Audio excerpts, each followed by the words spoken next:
Hello all, welcome back. तो देखिए, ये वाली वीडियो में हम बात करेंगे आपके यूनिट नंबर 4 की, that is work, energy and power. Weightage आपको दिख रहा होगा आपके बोर्ड के हिसाब से, and these are the topics जो आपके बोर्ड में पूछे जाते हैं। नाउ इस वाले यूनिट को हम क्या करेंगे, 2 लेक्चर्स के अंदर हम इसको फिनिश करेंगे। ये हमारा लेक्चर 1 रहेगा, इसके बाद दूसरा लेक्चर आएगा। लेक्चर 1 में हम क्या करेंगे, work, kinetic energy, work energy theorem, अच्छा पोटेंशियल एनर्जी वगैरह, कंजर्वेटिव, नॉन कंजर्वेटिव फोर्स। तो ये सब हम एक वीडियो के अंदर देखेंगे, दैट इज़ हमारा पार्ट 1। पार्ट 2 में हम वर्टिकल सर्कल एंड कोलिजन्स की बात करेंगे। ये तो हो गया आपका सिलेबस जो आपके बोर्ड में पूछा जाता है।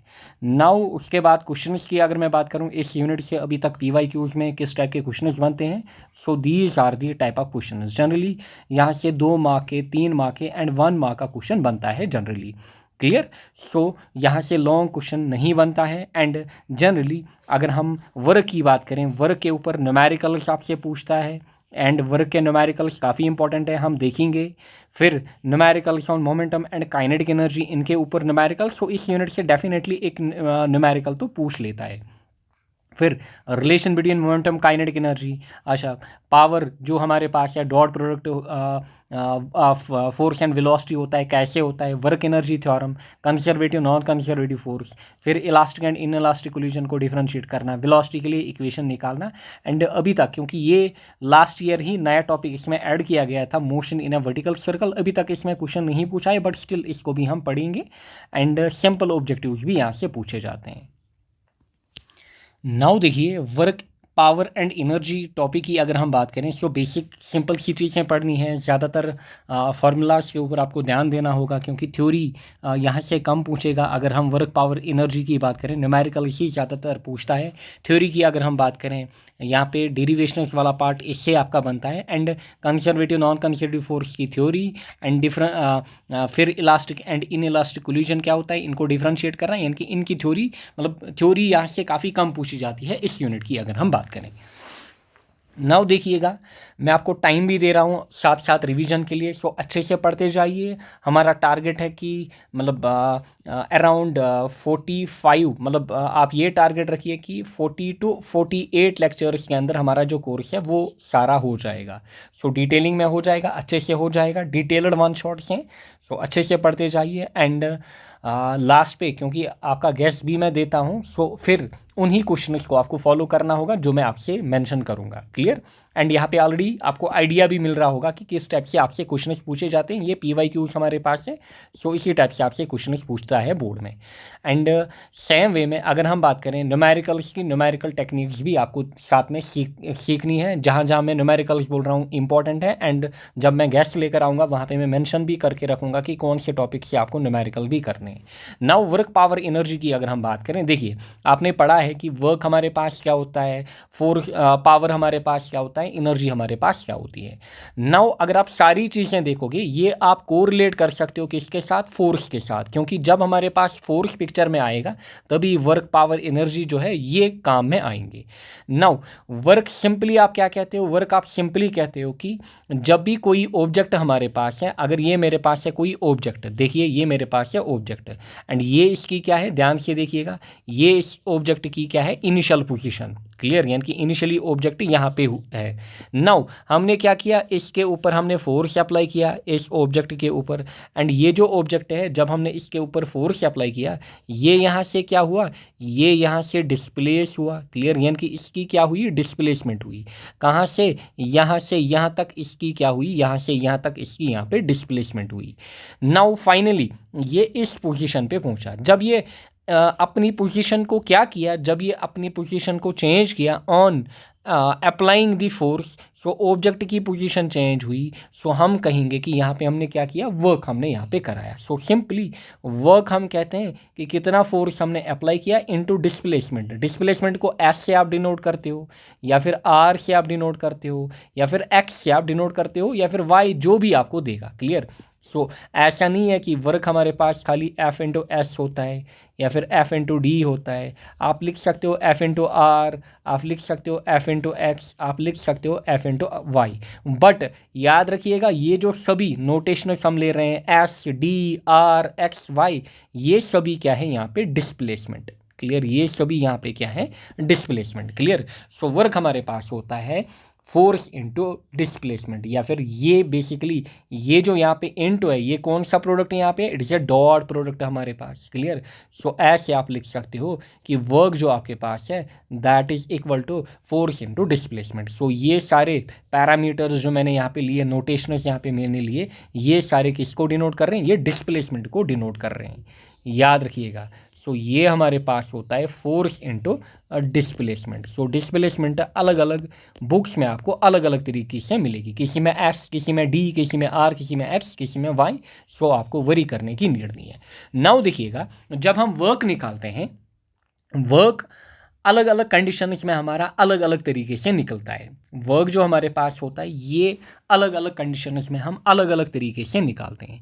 पहले हमारे पास है work done bye a constant force, यानी कि अगर ये ऑब्जेक्ट हमारे पास है एंड इसके ऊपर जो फोर्स लग रहा है, क्लियर, सो फोर्स यहाँ पे हम अप्लाई कर रहे हैं, बट ध्यान से देखिएगा फोर्स जो हम अप्लाई कर रहे हैं दैट इज़ कांस्टेंट। सो अगर हम कांस्टेंट फोर्स अप्लाई कर रहे हैं, सो इस केस में जो हमारे पास वर्क होता है, जो इस केस में हमारे पास वर्क होता है that is simply equal to force into displacement, जैसे हमने ऊपर इक्वेशंस निकाली। सो इस केस में हमारे पास this is the first equation, ये हमारे पास पहली इक्वेशन यहाँ पे आई। सो वर्क हमारे पास क्या होगा, वर्क हमारे पास होगा फोर्स इंटू डिस्प्लेसमेंट। कब, जब हमारे पास कांस्टेंट फोर्स लग रहा होगा। सो जब हमारे पास कांस्टेंट फोर्स लग रहा होगा, सो वर्क हमारे पास क्या है, वर्क हमारे पास होता है फोर्स इंटू डिस्प्लेसमेंट, या फिर इनमें से आप कोई भी लीजिए, S D R X Y. Clear, so ये फॉर्मूला जो जनरली आप यूज़ करते हो, ये कब, जब आपका फोर्स क्या होगा, जब आपका फोर्स कांस्टेंट होगा। कांस्टेंट मतलब आप इस ब्लॉक को पुश कर रहे हो, धक्का दे रहे हो। क्लियर, आप इस ब्लॉक को क्या कर रहे हो, यहाँ पे ये जो ब्लॉक आपको दिख रहा है, इसको आप क्या कर रहे हो, इसको आप पुश कर रहे हो, बट आप एक कांस्टेंट फोर्स यानी कि 10 न्यूटन फोर्स से आप कंटिन्यूअसली इसको इधर लेके आ रहे हो। क्लियर, आपने अपना फोर्स चेंज नहीं किया, इसको इनिशियल से फाइनल पोजीशन में लाने पे आपने अपना फोर्स जो है वो 10 न्यूटन ही रखा। देखिए, अगर आप फॉर एग्जाम्पल इस पॉइंट पे, इस पॉइंट पे, इस पॉइंट पे, फिर फाइनली यहाँ पहुँचा, अगर यहाँ पे 10, फिर यहाँ पे 12 करते आप, यानी कि फोर्स बढ़ाते, फिर फॉर एग्जाम्पल आप कम करते 9, फिर यहाँ पे 12 करते हैं, यानी कि फोर्स बढ़ाते, उस फोर्स को हम क्या कहते हैं, वेरिएबल। बट अगर आप देखोगे अलग अलग पॉइंट्स में आपको दिखा रहा हूँ, सो जब ऑब्जेक्ट यहाँ पे था फोर्स आपका 10 न्यूटन ही था, यहाँ पे पहुँचाया आपने अगेन 10 न्यूटन ही था, यहाँ पे पहुँचाया 10 न्यूटन ही था, फाइनली यहाँ पे भी पहुँचाया 10 न्यूटन ही फोर्स था। सो इस फोर्स को हम क्या कहते हैं, कांस्टेंट फोर्स। एंड इस केस में आपके पास जो फॉर्मूला होती है दैट इज सिंपली इस वे में आप फॉर्मूला लगाते हो। नेक्स्ट हमारे पास है work done when an inclined force is acting. So work done जब हमारे पास क्या लग रहा होगा, जब हमारे पास इंक्लाइनड फोर्स लग रहा होगा, जैसे यहाँ पे आपको दिख रहा है। सो इस केस में फोर्स हम क्या दे रहे हैं, इस केस में हम फोर्स एक इंक्लाइनड वे में दे रहे हैं। जैसे यहाँ पे आपको दिख रहा होगा, फॉर एग्जांपल ये वाली लैडी जो है ये इस बॉक्स को या फिर कंटेनर को क्या कर रही है, ये इसको पुल कर रही है, बट इन्होंने क्या किया, इन्होंने यहाँ पे रस्सी कनेक्ट की है, सो ये इसको खींच रही है। सो अगर आप देखोगे ये हमारे पास क्या है, हॉरिजॉन्टल। क्लियर, सो ये हमारे पास है हॉरिजॉन्टल लाइन। सो हॉरिजॉन्टल लाइन से कुछ एंगल पे यहाँ पे आपको दिख रहा होगा जो फोर्स हमारे पास है वो लग रहा है।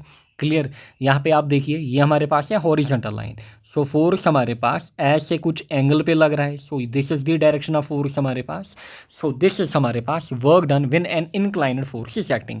जब इंक्लाइनड फोर्स हमारे पास लग रहा होगा, सिंपली इक्वेशन आप याद रखोगे, इस केस में जो हमारे पास वर्क होता है that is equal to F S cos theta. So यहाँ पे हमारे पास एंगल मतलब यहाँ पे पिक्चर में आ जाता है। क्लियर, यहाँ पे हमारे पास क्या है, यहाँ पे हमारे पास पिक्चर में एंगल आ जाता है, एंड कौन सा एंगल आ जाता है, cos of theta.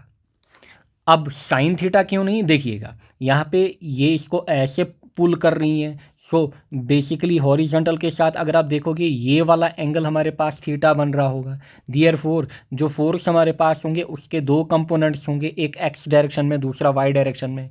So x के अलोंग ये हमारे पास है नेट फोर्स जो लग रहा है।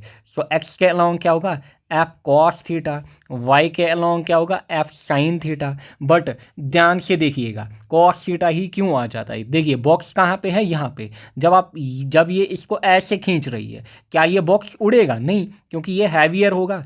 सो ये ऐसे स्लाइड होगा अलोंग द एक्स डायरेक्शन। इसका मतलब बॉक्स जो है वो एक्स डायरेक्शन में जा रहा है, ना कि वाई डायरेक्शन में जा रहा है। सो बॉक्स एक्स डायरेक्शन में जा रहा है, इसका मतलब जो ये कंपोनेंट है फोर्स का, that is F cos theta. So यही यहाँ पे वर्क करा रहा है। सो इसीलिए हम लिखते हैं वर्क जो होगा that will be force into displacement. हमारे पास फोर्स का कौन सा component, F cos component into displacement F S हमारे पास। सो यही बनता है एफ एस कॉस थीटा। फिर so this is how this equation comes. So I hope आपको समझ में आया होगा, clear.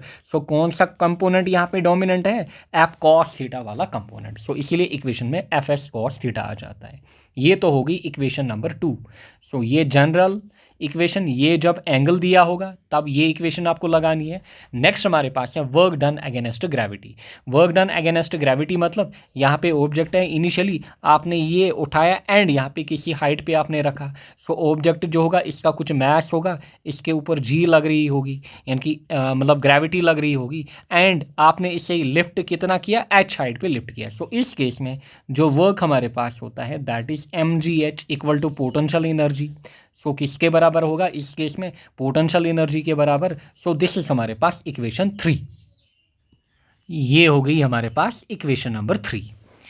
Now equation number 4 and 5 आप यहीं से लिखोगे। फोर्थ केस हमारे पास क्या होता है, अगर ध्यान से देखिएगा, अगर आपको क्या कहा जाए, अगर आपसे कहा जाए फोर्स जो आपके पास है वो वेरिएबल है, सो आप लिखोगे work done by a variable force. Variable force, so ऊपर स्टार्टिंग में हमने क्या देखा, कांस्टेंट फोर्स। अब देखिए वेरिएबल फोर्स, मतलब जो फोर्स आप दे रहे हो 10 न्यूटन, कहीं पे 12 न्यूटन, कहीं पे आप दे रहे हो वापस से 8 न्यूटन, फिर बढ़ा रहे हो फॉर एग्जांपल 20 न्यूटन।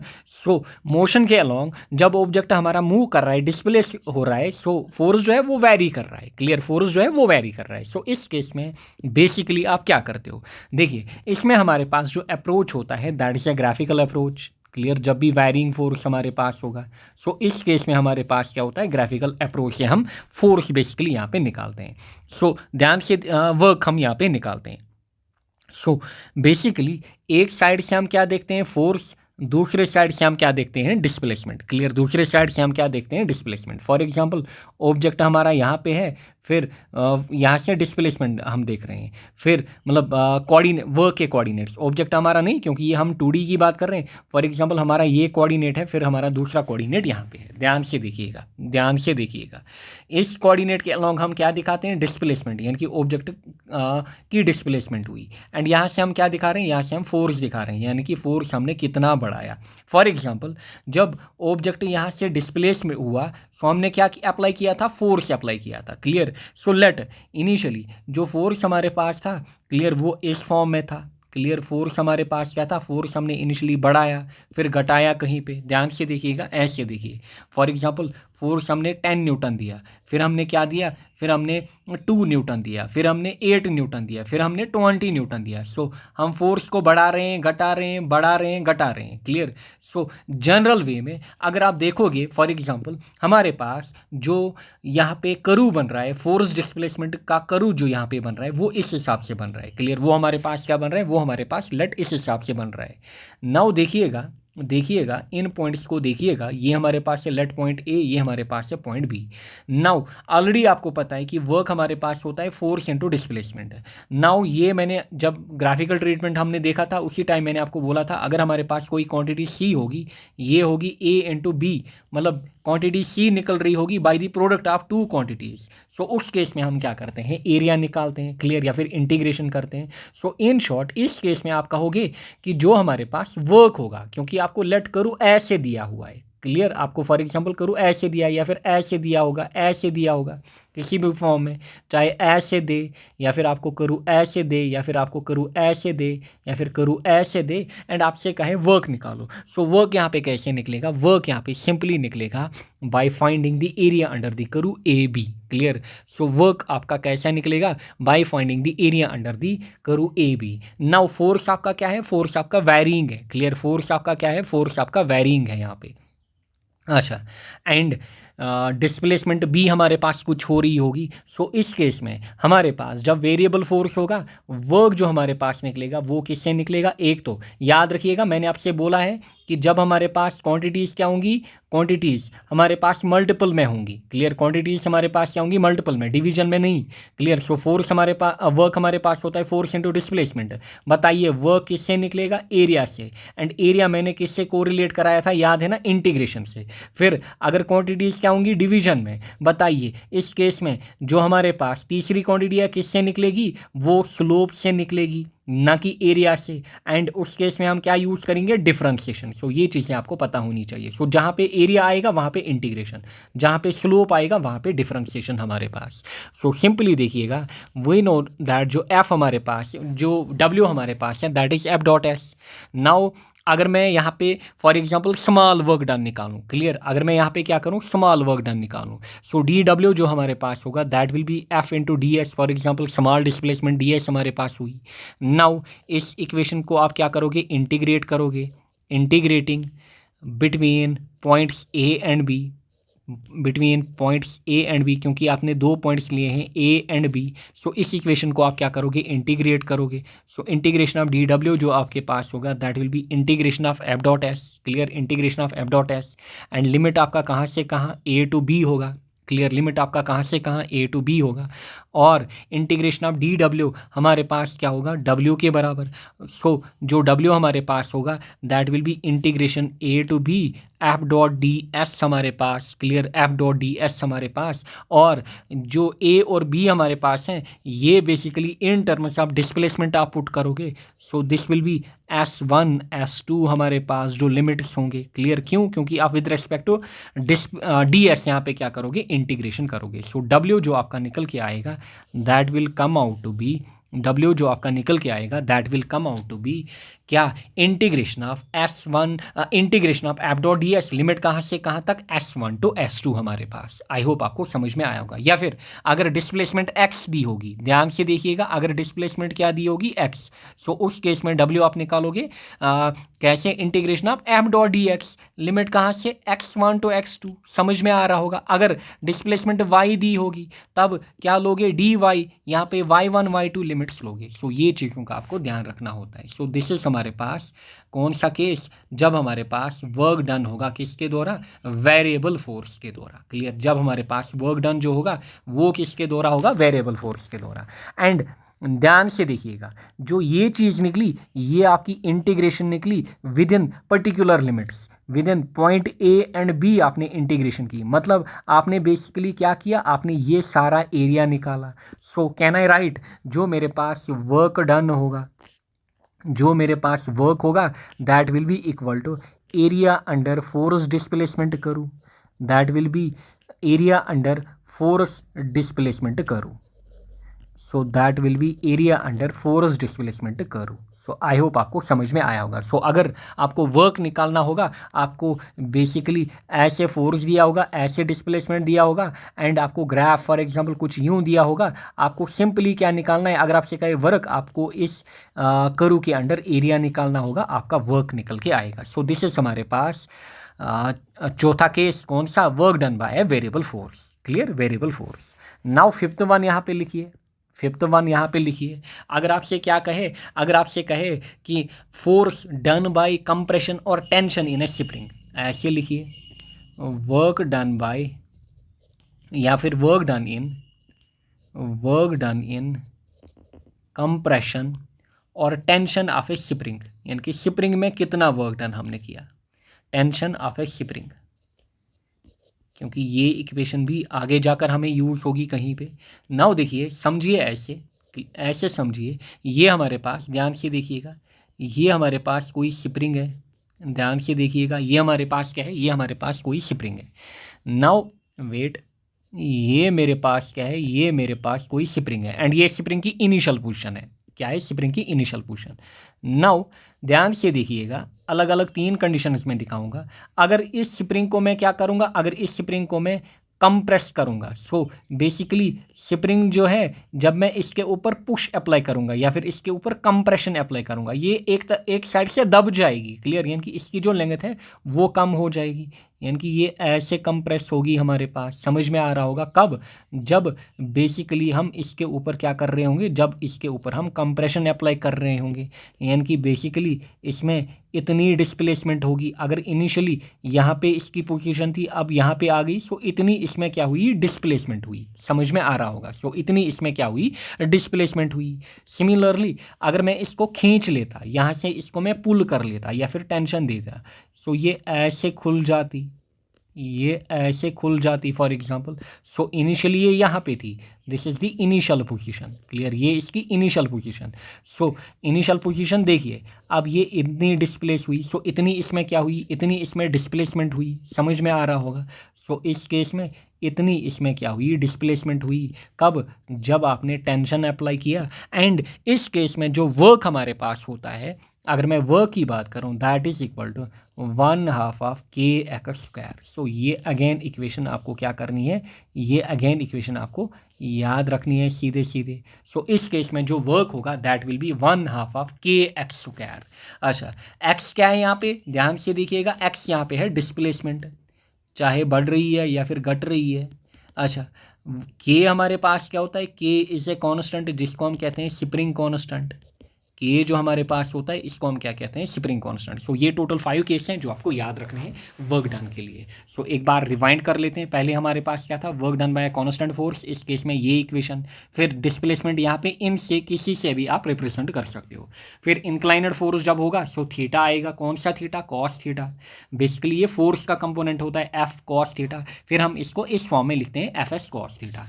अच्छा, फिर या फिर इसको आप लिखोगे एफ एक्स कॉस थीटा भी, या फिर एफ वाई कॉस थीटा, या फिर एफ आर कॉस थीटा, जैसे आपको अच्छा लगे। फिर वर्क डन अगेंस्ट ग्रेविटी, तीसरा केस हमारे पास, ये हमारे पास तीसरा केस, ये था दूसरा केस, ये था पहला केस।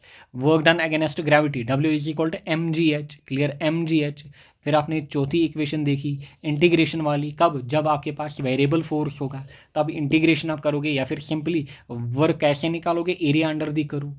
फिर वर्क डन इन कंप्रेशन और tension of a spring. So इस केस में ये हमारे पास इक्वेशन होगी। So these are the equations. Now unit की अगर हम बात करें, यूनिट ऑलरेडी आपको पता है, वर्क हमारे पास होता है फोर्स इंटू डिस्प्लेसमेंट, यानी कि न्यूटन इंटू मीटर, या फिर न्यूटन मीटर, या फिर हमारे पास क्या होगा, ध्यान से देखिएगा, न्यूटन मीटर या फिर जूल, और कहिए joule, this is not divide by joule. So this is हमारे पास सिंपली न्यूटन मीटर और जूल। सो ऑलरेडी हमने यूनिट्स एंड डायमेंशन को डिटेलिंग में देखा, ये चीज़ें आप खुद करिए। एंड वर्क के डायमेंशन जो है यहाँ पे आप खुद निकालना। क्लियर, यहाँ पे आप खुद से डायमेंशन लिखना, ये आपका काम है। क्यों, क्योंकि हमने डिटेलिंग में ये सब चीज़ें पढ़ी है। सो वर्क जो हमारे पास होता है, इट्स ए स्केलर क्वांटिटी, ये चीज़ भी हमने देखी हुई है। नाउ क्वेश्चन की अगर मैं बात करूँ, क्वेश्चन नंबर 1 वर्क का, question number 2, question number 3, then 4 हमारे पास, देन हमारे पास नंबर 5, देन हमारे पास नंबर 6। सो इसी टाइप के सारे टाइप के न्यूमेरिकल्स मैंने यहाँ पे लाए हैं। इसी टाइप के न्यूमेरिकल्स सेम टू सेम आपके बोर्ड में पूछे जाते हैं, बस डेटा चेंज होता है। जो नीट में पूछता है न्यूमेरिकल, इसी टाइप का सेम न्यूमेरिकल आपके बोर्ड में पूछता है। बस फ़र्क इतना है, डेटा वहाँ पे चेंज होगा। यहाँ पे अगर इस टाइप से फोर्स दिया है, वहाँ पे 2i की जगह 3i देगा, कुछ और देगा। बट जितने भी क्वेश्चन यहाँ पे मैंने लाए हैं, सेम पैटर्न के बोर्ड में भी क्वेश्चन पूछता है।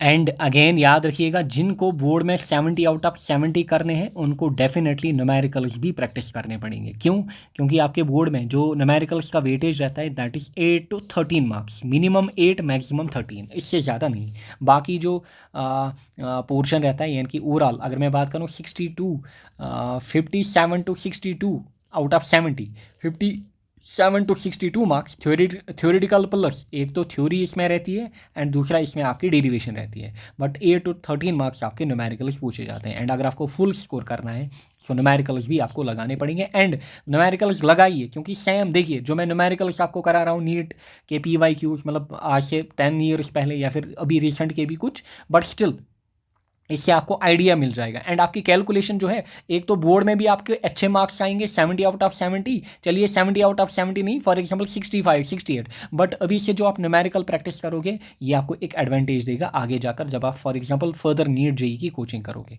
सो आपको एज मिलेगा, बेसिक्स आपके स्टार्टिंग से ही क्लियर होंगे। बस वहाँ पर क्या होता है, फिर प्रैक्टिस होती है क्वेश्चन की, बाकी कुछ नहीं होता है। थ्योरी डेरिवेशन ये सब, इन सब का टाइम आपका 11th में होता है। वहाँ पे आपको दोबारा थ्योरी पढ़ने की नीड नहीं होनी चाहिए। इसीलिए जितनी भी थ्योरी मैं दे रहा हूँ that is more than sufficient clear. आपके एग्जाम में नीट जेई में इससे ज़्यादा थ्योरी नहीं पूछी जाती है, क्योंकि मेजर वहाँ पे एज, मतलब फिजिक्स की अगर मैं स्पेशली बात करूँ, physics is all about solving problem. And theory भी एग्जाम में पूछी जाती है, बट जितनी थ्योरी हम वहाँ पर आपको थ्योरी नहीं पढ़ाई जाएगी। जब भी आप कोचिंग इंस्टीट्यूट में जाओगे कोचिंग करने के लिए, वहाँ आपको कभी थ्योरी नहीं पढ़ाएंगे। That is my guarantee, that my experience. अभी से लिख के लेना या फिर अपने सीनियर से पूछना, कोई आपको थ्योरी नहीं पड़ेगा। क्यों? क्योंकि उनको पता होता है जो आपने 11th, देखिए 11th 12th आप 2 साल पढ़ते हो, नीट की कोचिंग या जेई की कोचिंग आपको कम से कम मतलब मैक्सिमम 8 to 9 मंथ्स में करनी है। सो जो आपने मतलब 24 मंथ्स में पढ़ा है उसको आपको बस 8 to 9 मंथ्स में पढ़ना है। क्या टीचर वहाँ से फिर से थ्योरी दिखाएगा? नहीं, उसको पता है कि ये सब जो थ्योरी व्योरी है ये सब स्टूडेंट पढ़ के आया होगा 11th 12th में। इसीलिए जितनी मैं थ्योरी दे रहा हूँ that is more than sufficient. And साथ साथ मैं आपकी न्यूमेरिकल्स भी यहाँ पे दिखा रहा हूँ ताकि आपको आइडिया हो जाए क्लियर, एटलीस्ट आपकी बेस यहाँ पे क्लियर हो जाए। सो आप अगर स्किप करना चाहते हो न्यूमेरिकल यू कैन स्किप, फिर भी आप बोर्ड में 70 में से 60 मार्क्स तो लाओगे, यानी कि एटलीस्ट 90 मार्क्स तो आप लाओगे फिजिक्स में अगर आप न्यूमेरिकल स्किप भी करोगे। बट आई रिकमेंड कि जहाँ जहाँ मैं बोल रहा हूँ इंपॉर्टेंट न्यूमेरिकल है वो लगाइए। फॉर एग्जांपल वर्क के ऊपर जो मैं न्यूमेरिकल्स दिखाऊंगा इनकी प्रैक्टिस अच्छे से करें। नाउ देखिए अब जिनका सिलेबस पेंडिंग होगा वो स्किप कर सकते हैं, यानी कि जिनको डर लग रहा होगा कि क्या हम 60 मार्क्स ला पाएंगे आउट ऑफ 70, यानी कि 90% मार्क्स हम ला पाएंगे, सो वो ये फिर स्किप कर सकते हैं। जो न्यूमेरिकल पार्ट है आप अभी छोड़िए, फिर लास्ट पे अगर आपको टाइम मिला फिर आप करिए। फिलहाल फिर आप डेरिवेशन थ्योरी वगैरह इन पर ध्यान दीजिए। नाउ देखिए ये वाला क्वेश्चन, इस टाइप के क्वेश्चन ऑलरेडी हमने देखे हैं कहाँ पे, जब हमने डॉट प्रोडक्ट पढ़ा था। सिटल आपको ये अब आना चाहिए, क्यों? क्योंकि हमने डॉट प्रोडक्ट सीखा हुआ है। A body constrained to move in Y direction, अच्छा is subjected to a force given by F is equal to इतना, the work done by this force in moving the body through a distance of 10 metre along y axis।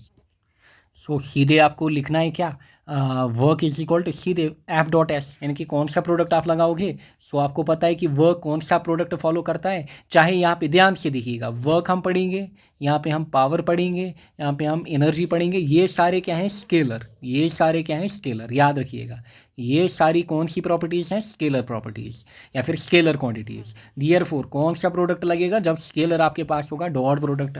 सो कौन सा product आप use करोगे, dot product.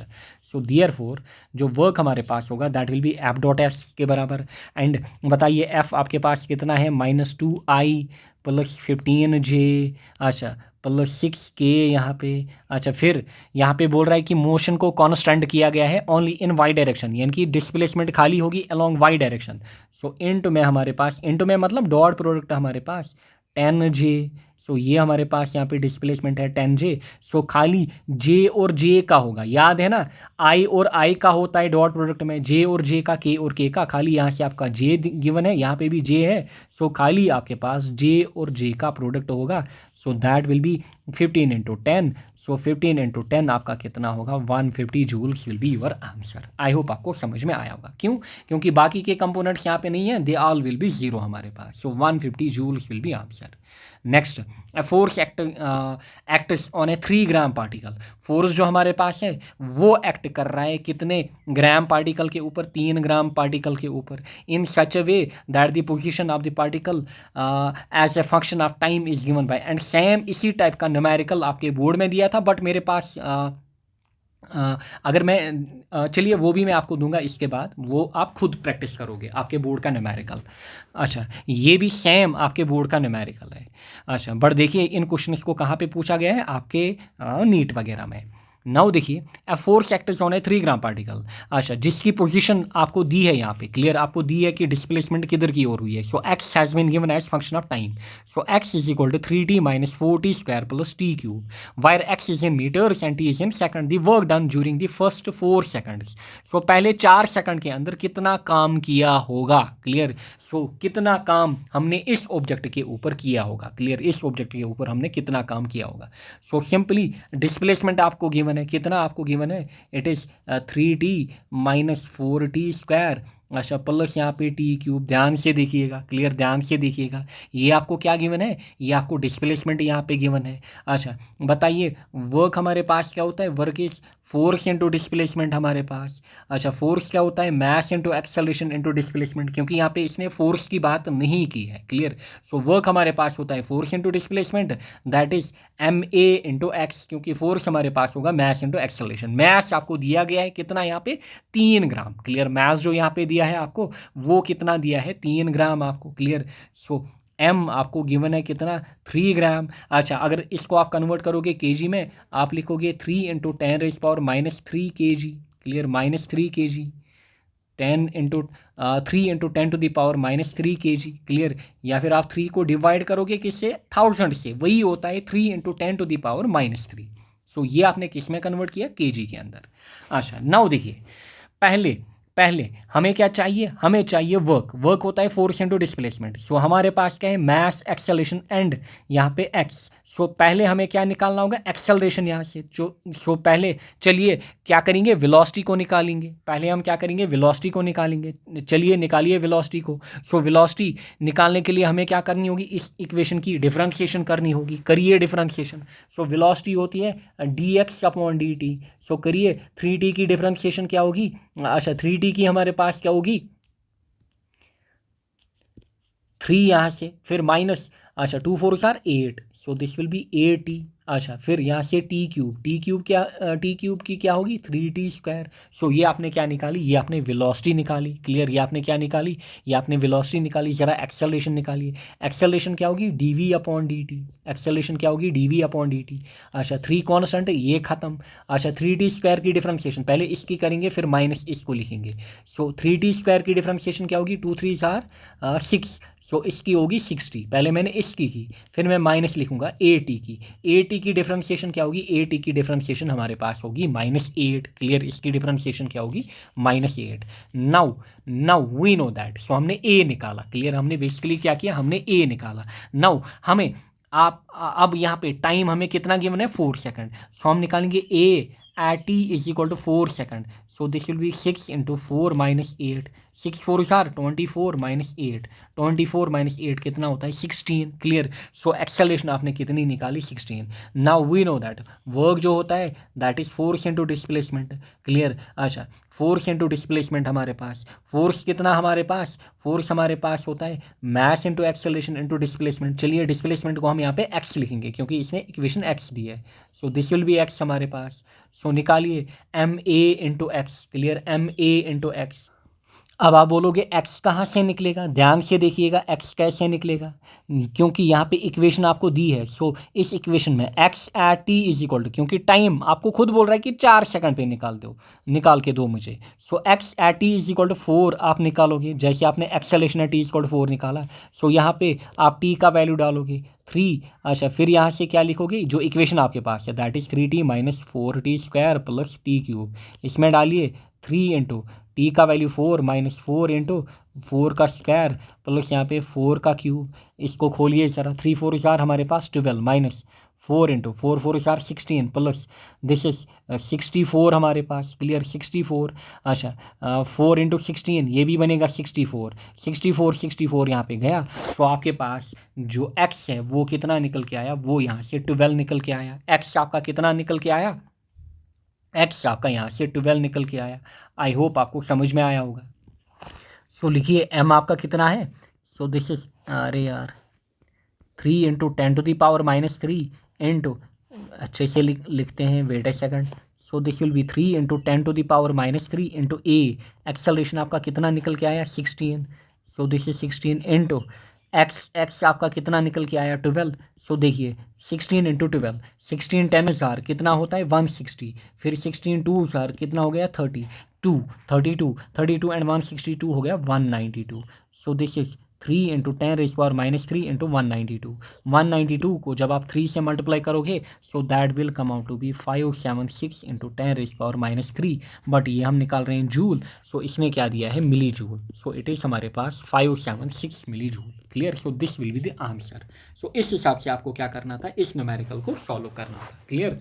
सो पहले एक तो आपको क्या गिवन था, पहले आपको मैथ्स गिवन था एंड साथ में एक्स गिवन था एंड आपको टाइम दिया था कि इतने सेकंड पे आप क्या निकालो, वर्क डन निकालो।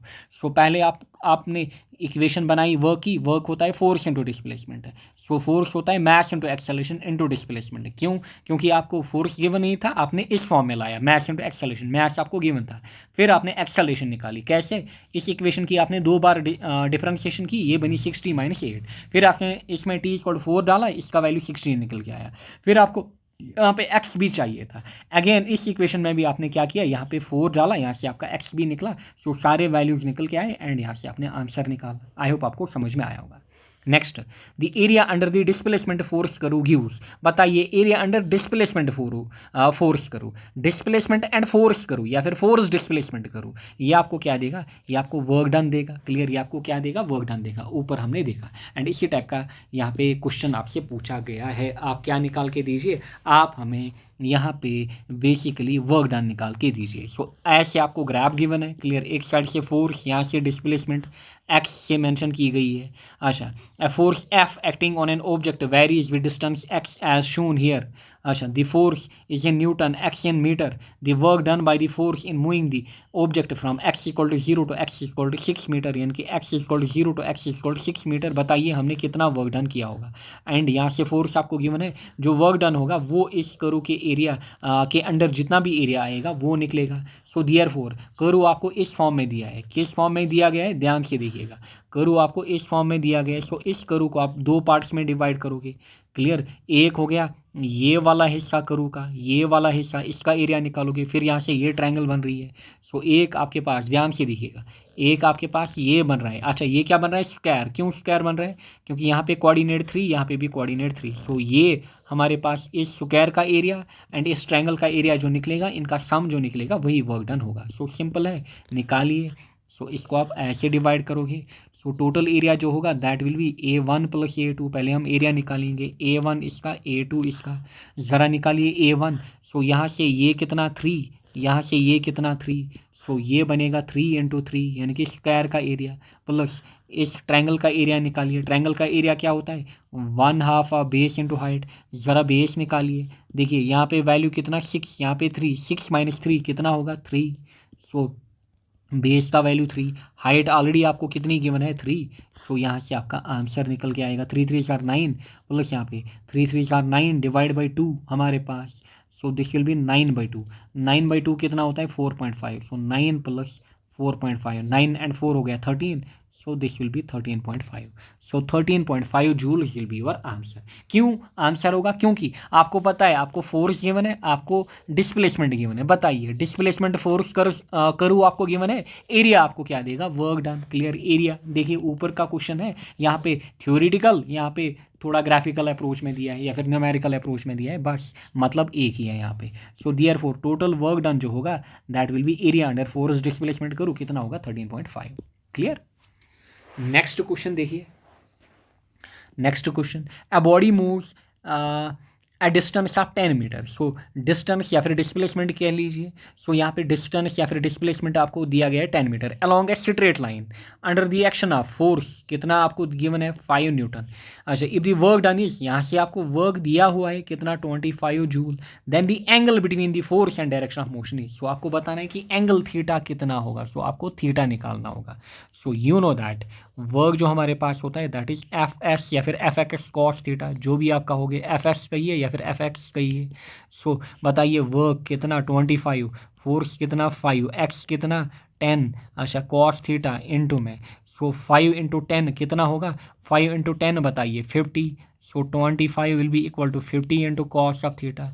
सो cos ऑफ थीटा आप निकालोगे, देयरफॉर cos ऑफ थीटा किसके बराबर होगा 50, यहाँ पे डिवाइड में जाएगा। जब उधर जाएगा। सो this will B 25/50।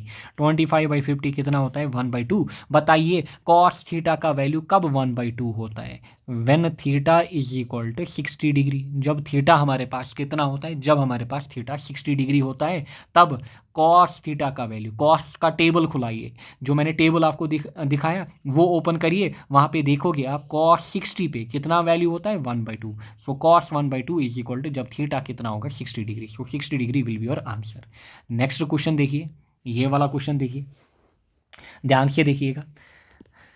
A gardener pushes a lawn roller through a distance of 20 metre, यानी कि डिस्टेंस कहिए या फिर डिस्प्लेसमेंट कहिए, कितनी हुई है? 20 metre. If he applies a force of, कितना फोर्स यहाँ पे गिवन है? कितना? 20 kg। ध्यान से देखिए, kg वेट, सो किलो वेट आपको दिया है। किलो वेट मतलब आपको क्या करना पड़ेगा? 20 जो है इसमें 9.8 आपको मल्टीपल करना पड़ेगा। क्लियर, ये ध्यान रखना है आपको। सो यहाँ से आपका फोर्स निकलेगा 20 × 9.8, यानी कि 10 × 9। ध्यान से देखिएगा, अगर हम 10 × 9.8 करते वो कितना बन जाता? देखिए कैसे ईजी मैथ्स करना होता है। 10 × 9.8 वो कितना बन जाता? वो 98 बन जाता, बट यहाँ पे 20 है। सो 10 को हमें क्या मल्टीप्लाई करना पड़ेगा? 2 मल्टीप्लाई करना पड़ेगा, ताकि वो क्या बने? 20। सो 98 में 2 मल्टीप्लाई करिए, इट विल बी 196। सो ऐसे सिंपल मैथ्स किया जाता है। इसको ब्रेक कैसे करना होता है मैंने आपको समझाया। हमेशा कोशिश करिए 5 and 10 में ब्रेक करने की। सो 20 × 9.8 कितना होगा? 196। सो फोर्स आपका कितना है? 196। क्यों? क्योंकि यहाँ पे यूनिट जो था इट वॉज किलो वेट। अच्छा, फिर इन अ डायरेक्शन इंक्लाइनेड एट थीटा, यहाँ पे आपको कितना दिया गया है? 60 degree. The work done is, आपको वर्क निकालना है। सो वर्क होगा एफ एस या फिर एफ एक्स कहिए, एफ एक्स कॉस थीटा यहाँ पे। सो फोर्स कितना? 196, एक्स कितना? 20 इंटू कॉस ऑफ थीटा, यहाँ पे कॉस 60। सो 196 इंटू 20 कॉस 60 का वैल्यू कितना? 1/2। सो आपका आंसर निकल के आएगा 2 1 2, 2 10 so this will be 196 into 10, so that will be 1960 joule. So आपका आंसर क्या होगा? 1960 जूल। सो आई होप आपको सारे क्वेश्चंस जो हैं वो आएंगे किसमें? वर्क डन में। क्लियर। एक और क्वेश्चन यहाँ पे मैं आपको दे देता हूँ। क्वेश्चन नंबर 6 इसको लिखिए। Clear, wait a second, I will write the question now. ऐसे आपको क्वेश्चन गिवन होगा। क्लियर, एंड ये कुछ जो क्वेश्चन मैंने लिया है ये आपके बोर्ड में पूछा गया है। ये आपके बोर्ड में पूछा गया है, देखिए क्वेश्चन। एंड सेम इसी टाइप से कॉम्पिटिटिव एग्जाम्स में भी क्वेश्चन बनते हैं। The force on a particle is given as F is equal to, यानी कि फोर्स जो गिवन है that has been given as function of displacement 5 - 4x + 3x²। Find the work done over the displacement x = 0 to 5 metre. देखिए इस question को आप कैसे करोगे? सो सिंपल वे में यहाँ पे देखिए, यहाँ पे हमने क्या किया? यहाँ पे जब हमें एक्सेलरेशन निकालनी थी उसलिए हमने डिफरेंशिएशन की। नाउ ध्यान दीजिएगा, यहाँ पे हमें फोर्स डायरेक्टली गिवन है, यहाँ पे फोर्स हमें गिवन नहीं था। जो ये वाला क्वेश्चन हमने किया ना, इसमें फोर्स हमें गिवन नहीं था। अच्छा, नाउ यहाँ पे हमें फोर्स गिवन है, सो हमें डायरेक्टली क्या करनी है? So we know that work जो होगा that is integration of F D X, कहाँ से कहाँ तक? x = 1 to x = 2 metre, sorry x = 1 to x = 2 हमारे पास। नाउ ध्यान दीजिएगा, आपको x भी गिवन है, आपको फोर्स भी गिवन है। सो आपको डायरेक्ट इंटीग्रेशन करनी है इस केस में, जब आपको ऐसे क्वेश्चन गिवन होगा। सो सिंपल वे में आपको क्या करनी होगी? इंटीग्रेशन। क्यों? क्योंकि आपको f गिवन है function of displacement, and displacement already आपको गिवन है 0 to 5 मीटर। इस बीच में आपको क्या निकालना है? इस बीच में आपको वर्क डन निकालना है। यानी कि जब आपका ऑब्जेक्ट 0 मीटर पे था, फिर आपने डिस्प्लेसमेंट कितनी कराई? 5 मीटर, एंड जो फोर्स आपका था that was in this way. So आपको बताना है कितना वर्क आपने किया होगा। सो सिंपली इंटीग्रेशन करनी होगी, करिए इंटीग्रेशन। अच्छा, integration of equation 5 - 4x + 3x²। सो ये आपने f का वैल्यू डाला फोर्स का, इनटू आप लिखोगे dx, लिमिट कहाँ से कहाँ तक? 0 to 5 मीटर। सो करिए इस इक्वेशन की, क्या करिए आप? इस इक्वेशन की इंटीग्रेशन करिए। इसको मैं छोटा कर लेता हूँ, सो करिए इस इक्वेशन की इंटीग्रेशन। सो देखिए इंटीग्रेशन ऑलरेडी मैंने आपको बताया, आप इंडिविजुअली भी कर सकते हो या फिर आप सेम वे में भी कर सकते हो। सो चलिए पहले हम क्या करेंगे? अच्छा, यहीं पे करेंगे। बताइए 5 की इंटीग्रेशन क्या होगी? क्योंकि मैंने इंटीग्रेशन आपको डिटेलिंग में पढ़ाई है, सो आपको दिक्कत नहीं होनी चाहिए। 5 की इंटीग्रेशन क्या होगी? 5x, क्योंकि dx की क्या होगी? x। सो 5 की क्या होगी? 5x। लिमिट कहाँ से कहाँ तक? 0 to 5, या फिर चलिए खोल के भी दिखाते हैं आपको। सो ऐसे लिखोगे आप इंटीग्रेशन 0 to 5, पहले 5 इंटू डी एक्स। यहाँ पे ध्यान से देखिएगा, सो 5 यहाँ से dx, अच्छा माइनस फिर किसकी इंटीग्रेशन, 4x की इंटीग्रेशन dx, लिमिट कहाँ से कहाँ तक 0 to 5, फिर प्लस अच्छा 3x² की इंटीग्रेशन 0 to 5 dx यहाँ पे। नाउ 5 4 3 ये सारे कॉन्स्टेंट होते हैं, ये बाहर होते हैं। सो अगर यहाँ पे dx है, सो dx की इंटीग्रेशन क्या होगी, x into 5, so that will B 5x। कहाँ से कहाँ तक 0 to 5 माइनस, बताइए 4 को आप छोड़िए, 4 क्योंकि बाहर रहेगा, x की इंटीग्रेशन क्या होगी, x की इंटीग्रेशन होगी x²/2। सो इंटू में क्या होगा हमारे पास, 4 भी इंटू में होगा। सो चलिए 4 को बाहर निकालते हैं, 4 को यहाँ से बाहर निकालते हैं एंड यहाँ पे 5 को बाहर निकालते हैं ताकि आपको ईजी हो जाए। यहाँ पे 5 को हम बाहर निकालते हैं, सो अंदर रहेगा x। या फिर आप मल्टीपल में भी ला सकते हो, वो भी कोई प्रॉब्लम नहीं है अगर आप मल्टीपल में भी लाओगे, बट थोड़ी बहुत आपको मतलब क्योंकि आप अभी उस लेवल पे नहीं हो, आपको दिक्कत हो सकती है। सो यहाँ पे भी 3 को ज़रा बाहर निकालिए, सो this will B x³ integration करके लिमिट कहाँ से कहाँ तक 0 to 5, 0 to 5। अब सिंपली क्या करना होगा, आपको वैल्यूज़ डालने होंगे। सो दिस विल बी 5 इंटू पहले x की जगह 5 माइनस 0, फिर -4 बाहर। सो पहले x की जगह 5 यानी कि 5² माइनस 0² अच्छा प्लस यहाँ पे 3, फिर x की जगह 5 यानी कि 5³ माइनस 0, क्लियर, ये सारा 0 ही बनेगा। सो दिस विल बी 5 5 25 माइनस ये सारा 0 बनेगा, क्लियर, ये 0 बनेगा। सो दिस विल बी 5² कितना होता है 25। सो this will B 4 into 25/2 plus यहाँ पे 3 इंटू 5³ कितना होता है 125/3, क्लियर। सो ऐसे आप क्या कर सकते हो, इसको आप सिंप्लीफाई कर सकते हो। ध्यान से देखिएगा, 3 और 3 गया, 4 और 2 यहाँ से। सो दिस विल बी 25 माइनस यहाँ पे 2 बचा, 2 इंटू 25 कितना होगा, दैट विल बी 50। अच्छा यहाँ पे क्या बचा 125। सो इसको सिंप्लीफाई करिए, आपका आंसर निकल के आएगा 125 एंड 50 कितना, 25 कितना होगा 150, 150 में से 50 निकालिए, आपका आंसर 100 होगा। So your answer will be 100 joule. I hope आपको समझ में आया होगा, क्लियर।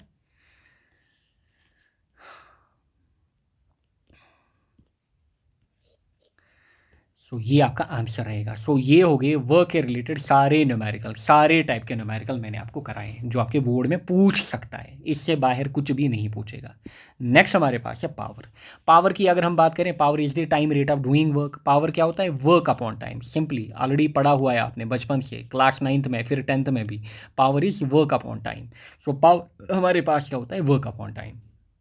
वर्क अपॉन टाइम मतलब, अच्छा वर्क अपॉन टाइम मतलब, क्योंकि ये बंदा फॉर एग्जांपल वेट लिफ्टिंग कर रहा है, सो कितना वर्क ये कर रहा है, अच्छा कितने टाइम में, सो दैट इज़ हमारे पास सिंपली इसका पावर निकलेगा। एंड पावर की दूसरी इक्वेशन जो होती है that is force into velocity, that is force into velocity. And ये आपको प्रूव करके देना होता है, आपके एग्जाम में पूछता है, जैसे मैंने ऊपर क्वेश्चन भी दिया था, ऐसे आपसे क्वेश्चन पूछेगा, क्वेश्चन शो दैट 2 मार्क का क्वेश्चन पूछा जाता है, show that power is dot product, या फिर ऐसे ही आपको वर्क के बारे में भी वो बोल सकता है, show that power is the dot product of force and velocity, force and velocity. ऐसे इसके ऊपर क्वेश्चन पूछता है। वी नो दैट पावर जो होता है दैट इज़ W/T, या फिर पावर जो होता है दैट इज़ F.V, यानी कि F/V। अगर मल्टीपल में मतलब इसमें हमारे पास, क्योंकि पावर क्या स्केलर क्वांटिटी, इसका मतलब इन दोनों का क्या लग रहा होगा, फोर्स एंड वेलोसिटी का क्या लग रहा होगा, डॉट प्रोडक्ट, तब जाके पावर की इक्वेशन निकल के आ रही होगी। सो सिंपली आप कैसे बताओगे, आप लिखोगे पावर जो हमारे पास होता है that is rate of doing work, that is dW/dt। Now बताइए इसको नाम दीजिए इक्वेशन 1। आप लिखोगे इसके बाद वी हैव, जो हमारे पास वर्क होता है DW जो होगा, वर्क इसके बराबर होता है फोर्स इंटू डिस्प्लेसमेंट है। एंड यहाँ पे जो फोर्स, क्योंकि यहाँ पे जो डिस्प्लेसमेंट होगी वो DS होगी, क्योंकि हमने वर्क जो लिया है दैट इज़ छोटा वर्क DW। सो हम वर्क को लिखते हैं फोर्स इंटू डिस्प्लेसमेंट, बट इस इक्वेशन में हम क्या यूज़ करेंगे, छोटा W, छोटा work that is DW, and displacement क्या होगी, छोटी डिस्प्लेसमेंट DS। देयरफॉर पावर क्या बनेगा, इट विल बी DW की जगह क्या बनेगा F.DS/dt हमारे पास। नाउ इसके ऊपर ध्यान दीजिए, DS/dt, दिस इज डिस्प्लेसमेंट। बताइए डिस्प्लेसमेंट अपॉन टाइम हमारे पास क्या होता है, displacement upon time is velocity simply. So this is P is equal to F.V हमारे पास। सो सिंपली आप कहोगे, सो 2 मार्क का क्वेश्चन है, पावर जो हमारे पास होता है that is simply F.V, clear. अच्छा, यहाँ पे देखिए नेक्स्ट पावर के ही बारे में। पावर हमारे पास क्या होता है, वर्क अपॉन टाइम, या फिर पावर जो हमारे पास होता है that is force into velocity. अच्छा, पावर के यूनिट क्या होंगे, work that is joule, time के सेकंड यानी कि जूल सेकंड, और इसी को हम क्या बोलते हैं, वाट। अच्छा, प्रैक्टिकल यूनिट ऑफ पावर क्या होता है, हार्स पावर, एंड एक हार्स पावर कितना होता है, 746 वाट। ये चीज़ें आप खुद से लिखना। फिर पावर जो हमारे पास है, पावर क्या है, स्केलर क्वांटिटी। ऑलरेडी मैंने आपसे कहा पावर, वर्क, एनर्जी, ये जो पूरा यूनिट है वर्क, पावर, एनर्जी, ये तीनों क्वांटिटीज़ क्या हैं, ये तीनों क्वांटिटीज स्केलर हैं। सो देयरफॉर ये तीनों क्वांटिटीज डॉट प्रोडक्ट को फॉलो करेंगी। नेक्स्ट हमारे पास है एनर्जी। Clear, energy. एनर्जी की अगर हम बात करें, it is the ability of doing work, but कहाँ पे, फ्यूचर में जो आप काम करोगे। यूनिट जो होगा वो सेम होगा वर्क के बराबर, जैसे यूनिट एंड डायमेंशन सेम होंगे। जो वर्क के डायमेंशन या फिर जो वर्क के यूनिट वो एनर्जी के यूनिट होंगे। क्यों, क्योंकि it is ability of doing work, energy यानी कि एक टाइप से ये वर्क हम यूटिलाइज कर रहे हैं। Quantity again it is also a scalar quantity. Various forms of energy क्या क्या हमारे पास होती है, मैकेनिकल एनर्जी। अच्छा, mechanical energy sum of potential energy and kinetic energy, या फिर heat energy, sound energy, electrical energy, light energy. इनको हम क्या कहते हैं, various forms of energy. Clear, इनको हम क्या कहते हैं, वेरियस फॉर्म्स ऑफ एनर्जी। पहले ये 1 माह का क्वेश्चन आता था जब ऑब्जेक्टिव्स नहीं पूछे जाते थे 1 माह के, आज से 4-5 साल पहले।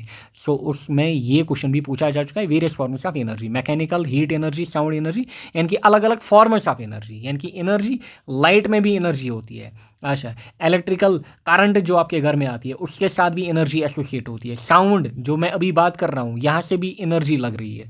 हीट में भी एनर्जी होती है, एंड साथ में mechanical energy. Now what is mechanical, MECH, what is mechanical energy. Mechanical energy जो हमारे पास होती है, it is sum of potential energy and kinetic energy. यानी कि ये 2 फॉर्म्स में हमारे पास होती है mechanical energy. It is simply sum of potential energy and kinetic energy. So इस चीज़ को हम क्या कहते हैं, मैकेनिकल एनर्जी, जो आप पढ़ते आए हो क्लास 9th से। सो इस चीज़ को हम क्या कहते हैं, it is potential energy plus kinetic energy. Now potential energy क्या है, काइनेटिक एनर्जी क्या है। Simply potential energy, energy acquired by a body by virtue of its position and configuration. This is not centrifugation, this is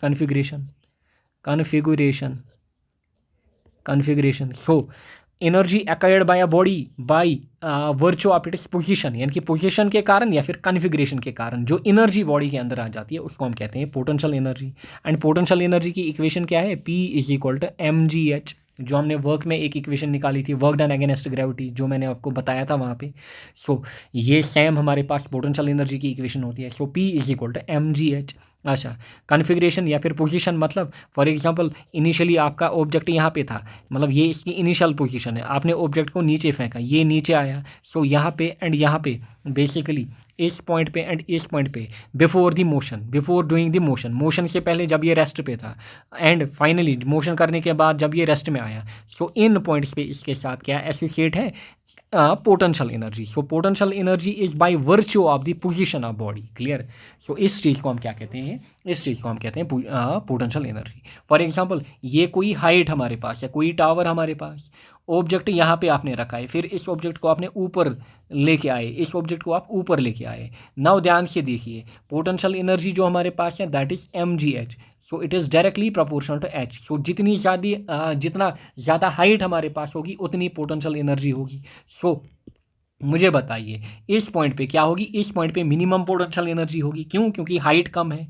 फिर आपने इसको यहाँ पे लिया, सो हाइट बढ़ गई, इसका मतलब इस पॉइंट पे क्या होगी, maximum potential energy. So top पे हमेशा, किसी भी हाइट पे हमेशा पोटेंशियल एनर्जी जो होती है that is maximum. So it is by virtue of it is position, कि यहाँ पे है कि यहाँ पे, सो यहाँ पे है कि यहाँ पे है। सो पोजीशन के कारण या फिर कॉन्फ़िगरेशन के कारण, जैसे स्प्रिंग को आप कंप्रेस एंड क्या करते हो, टेंशन देते हो। सो उस टाइम जो एनर्जी स्टोर रहती है, जब आपने इसको कंप्रेस किया, अब आपने इसको ऐसे पकड़ के रखा है, सो इसमें कौन सी एनर्जी स्टोर हुई, सो इसमें पोटेंशियल एनर्जी स्टोर हुई। या फिर आपने इसको ऐसे खींचा, अब आप इसको ऐसे पकड़ के रखे हो, सो इसमें कौन सी एनर्जी स्टोर हुई, इसमें पोटेंशियल एनर्जी स्टोर हुई। सो it is simply by virtue of its position and configuration. Next is kinetic energy. Kinetic energy जहाँ पे भी आएगा वहाँ पे मोशन लाएगा, हमेशा याद रखना। काइनेटिक एनर्जी जहाँ पे भी आएगी, मोशन आएगा, मोशन आएगा, क्योंकि काइनेटिक एनर्जी की इक्वेशन ही क्या कहती है, के इज इक्वल टू या फिर K E is equal to 1/2 of M V square. आपने ये बचपन से चीज़ें याद रखी होती हैं। सो यहाँ पे क्या है, वेलोसिटी। सो काइनेटिक एनर्जी किसके साथ रिलेटेड, वेलोसिटी के साथ। Kinetic energy is directly proportional to V square. जितनी ज़्यादा वेलोसिटी होगी उतनी ज़्यादा काइनेटिक एनर्जी होगी। So kinetic energy is associated with motion. Clear, with motion. Rest के साथ कौन सी एनर्जी, जो आपने पोजीशन देखा अभी, आपने इनिशियल एंड फाइनल पोजीशन देखा। सो रेस्ट के साथ कौन सी एनर्जी एसोसिएट, पोटेंशियल। अच्छा, मोशन के ड्यूरिंग, जब कोई बॉडी मोशन कर रही होगी सो उसमें कौन सी एनर्जी होगी, काइनेटिक एनर्जी। जब कोई बॉडी रेस्ट पे होगी उसमें कौन सी एनर्जी होगी, पोटेंशियल एनर्जी। क्लियर। सो ये चीज़ें याद रखना। सो क्यों, क्योंकि यहाँ पे वी आ रहा है। सो हमेशा काइनेटिक एनर्जी आपको खुद याद आएगा कि अगर मूव कर रहे हैं यानी कि वेलोसिटी है सो काइनेटिक एनर्जी। अच्छा, अगर रेस्ट पे है सो कौन सी एनर्जी होगी, potential energy. Clear. Now law of conservation of energy. Law of conservation of energy क्या कहता है, energy can neither be created nor destroyed but can be ट्रांसफॉर्मड from one form into another form. यानी कि energy को आप destroy नहीं कर सकते, बस एक फॉर्म से दूसरे फॉर्म में आप क्या कर सकते हो, ट्रांसफर कर सकते हो। फॉर एग्जाम्पल ध्यान से देखिएगा, ये बल्ब है, बल्ब की एग्जाम्पल याद रखिए। बल्ब में क्या आ रही है, बल्ब में करंट आ रही है, इलेक्ट्रिसिटी। सो इसमें क्या आ रही होगी, इलेक्ट्रिकल एनर्जी। ध्यान दीजिए, इसमें क्या आ रही होगी इलेक्ट्रिकल एनर्जी। लेट इसमें जो एनर्जी आ रही है दैट इज 10 जूल। सो इसमें 10 जूल ऑफ इलेक्ट्रिकल एनर्जी आ रही है। नाउ बल्ब आपको क्या देता है, बल्ब का मेजर काम क्या होता है, लाइट। सो लाइट, साथ में इसमें लॉस भी होता है एनर्जी का in the form of heat. So light, for example light आपको 9 जूल्स की मिल रही है, एग्जांपल समझिए। क्लियर, लाइट आपको क्या मिल रही है, 9 जूल्स की। सो एनर्जी का लॉस भी हो रहा है एज ए हीट, क्योंकि जब आप बल्ब को टच करोगे वहाँ पे आपको हीट भी मिलेगी, वो आपको गर्म दिखेगा, बल्ब हॉट दिखेगा। So let 1 joule of energy जो यहाँ पे है वो लॉस हो रही है as in the form of heat. So आपने इनपुट कितना दिया, इनपुट एंड आउटपुट देखिए। इन आपने 10 जूल दिया, आपको कितना मिल रहा है, 9 + 1 अगेन 10, यानी कि एनर्जी कंज्यूम रहती है। सो जितनी इनिशियली होती है उतनी फाइनली भी हमारे पास होती है। सो इट इज़ हमारे पास simply transformation of energy. So electrical energy आई, एक ये लाइट एनर्जी में कन्वर्ट होगी, दूसरी हीट एनर्जी में, एंड आउटपुट सेम मिला। आपने इनपुट दिया था, कितना इनपुट दिया था, 10 जूल, आउटपुट भी आपको क्या मिल रहा है, 10 joule, 9 joule and 1 joule. Clear. या फिर इलेक्ट्रिसिटी में समझिए, रिजर्वायर में इनिशियली देखिए जहाँ पे इलेक्ट्रिसिटी बनती है, रिजर्वायर में इनिशियली पानी जो होता है ये रेस्ट पे होता है। सो इसमें कौन सी एनर्जी होगी, इसमें पोटेंशियल एनर्जी होगी। जब ये पानी डैम में स्टोर्ड होता है, पानी कहाँ पे स्टोर्ड होता है, डैम के अंदर स्टोर्ड होता है या फिर एक रिजर्वायर के अंदर। सो बेसिकली रिजर्वायर अलग होता है जो पानी स्टोर करेगा, डैम होता है वो बॉडी जो पानी को बेसिकली स्टोर, मतलब पानी का जो प्रेशर वगैरह है उसको रोके रखता है। सो पोटेंशियल एनर्जी यहाँ पे होती है जब पानी रेस्ट पे होता है। फिर गेट्स यहाँ पे डैम के ओपन किए जाएंगे, पानी मूव करेगा। सो पानी में कौन सी एनर्जी आएगी, जब मोशन करेगा, काइनेटिक एनर्जी। सो पहले पोटेंशियल एनर्जी थी, फिर ये potential energy moving kinetic energy में कन्वर्ट हुई। आगे टरबाइन लगा होगा, क्लियर, टरबाइन लगा होगा, ये इस काइनेटिक एनर्जी को क्या करेगा, मैकेनिकल एनर्जी में कन्वर्ट। फिर आगे जनरेटर लगा होगा, ये इस मैकेनिकल एनर्जी को क्या करेगा, ये इसको इलेक्ट्रिकल एनर्जी में कन्वर्ट करेगा। सो ऐसे ही एनर्जी का क्या हो रहा है, कन्वर्जन हो रहा है from one form into another form. So इसी को हम कहते हैं law of conservation of energy. Next हमारे पास है relationship between kinetic energy and momentum. Very very important topic again for your board and same board के लिए भी एंड बाकी कॉम्पिटिटिव एग्जाम्स के लिए भी, क्योंकि यहाँ से न्यूमेरिकल्स जो हैं भर के पूछे जाते हैं। बोर्ड में डेरिवेशन भी पूछी जाती है एंड साथ में न्यूमेरिकल्स भी। नाउ ये वाला टॉपिक जो है it is very very important topic. Clear, यहाँ से न्यूमेरिकल रिलेशन या फिर डेरिवेशन जो है काफ़ी ज़्यादा पूछी जाती है। नाउ एक और बात देखिए, 11th में जैसा भी आपके साथ कटा, 12th में आपको क्या करना होगा, 12th में सिंपली आपको हमारे बैच में इनरोल करना होगा। वहाँ पे मैं फिजिक्स एंड केमिस्ट्री खुद से कवर कराता हूँ, फिजिक्स केमिस्ट्री। एंड जो टारगेट बैच हमारा रहता है बोर्ड के लिए दैट इज़ ओनली 90 डेज़, यानी कि 90 डेज़ में पूरा बोर्ड का जिस हिसाब से मैं अभी आपको करा रहा हूँ ना डिटेलिंग में, वहाँ पे थ्योरी, डेरिवेशन, MCQs, नीट के, बोर्ड के सारी चीज़ें होती हैं 90 डेज़ के अंदर। क्यों, क्योंकि 12th में आपको थोड़ा एक्स्ट्रा ध्यान देना होगा इसके ऊपर, बोर्ड्स के ऊपर। क्यों, क्योंकि अभी ऑलरेडी पता भी नहीं है कि आगे जाकर, मतलब अभी प्रपोजल ये भी चल रहा है कि मतलब कभी भी ये हो सकता है कि बोर्ड के जो मार्क्स हैं उनको वेटेज दिया जाएगा कहाँ पे, नीट में, यानी कि 60-40 रेशो रखा जाएगा। या फिर मतलब ऐसे पहले था, कब, JEE के अंदर ऐसा था, 2013-14 में ऐसा था कि जो JEE का स्कोर था उसको 60% वेटेज मिलती थी एंड जो आपके 12th के मार्क्स थे उनको 40% वेटेज, यानी कि जो फाइनल रिजल्ट बनता था, फाइनल सिलेक्शन जब होती थी, वहाँ पे आपकी जो परसेंटेज है ना उसको 40% वेटेज दिया जाता था, एंड जो आपका JEE का स्कोर था उसको 60% वेटेज दिया जाता था।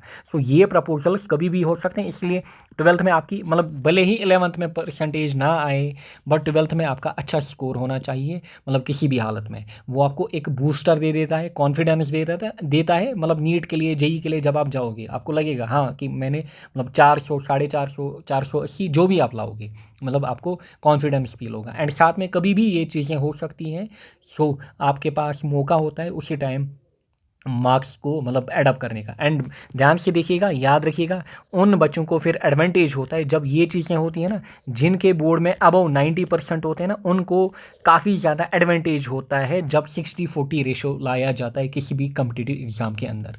सो ये चीज़ याद रखिएगा। एंड एक और बात, क्योंकि आपका फॉर एग्जांपल 11 मंथ्स का या फिर 12 मंथ्स आप पढ़ते हो साल में, 11 मंथ्स ही मानिए आप, उसमें से 3 मंथ्स आपको हमारे साथ देने होंगे, बाकी 7 to 8 मंथ्स जो है ना उसमें आप नीट की तैयारी खुल के कर सकते हो। क्लियर? सो आपको एक्स्ट्रा से कुछ भी नहीं पढ़ना होगा, जो मैं पढ़ाता हूँ बस केवल और केवल बस वही पढ़ते जाना है। साथ में आप जहाँ से भी नीट की कोचिंग ले रहे होंगे आप उसको कंटिन्यू कर सकते हो। केवल आपका सिलेबस जो है मार्च एंडिंग तक ही हम कंप्लीट करके देते हैं, बाकी बातें नहीं।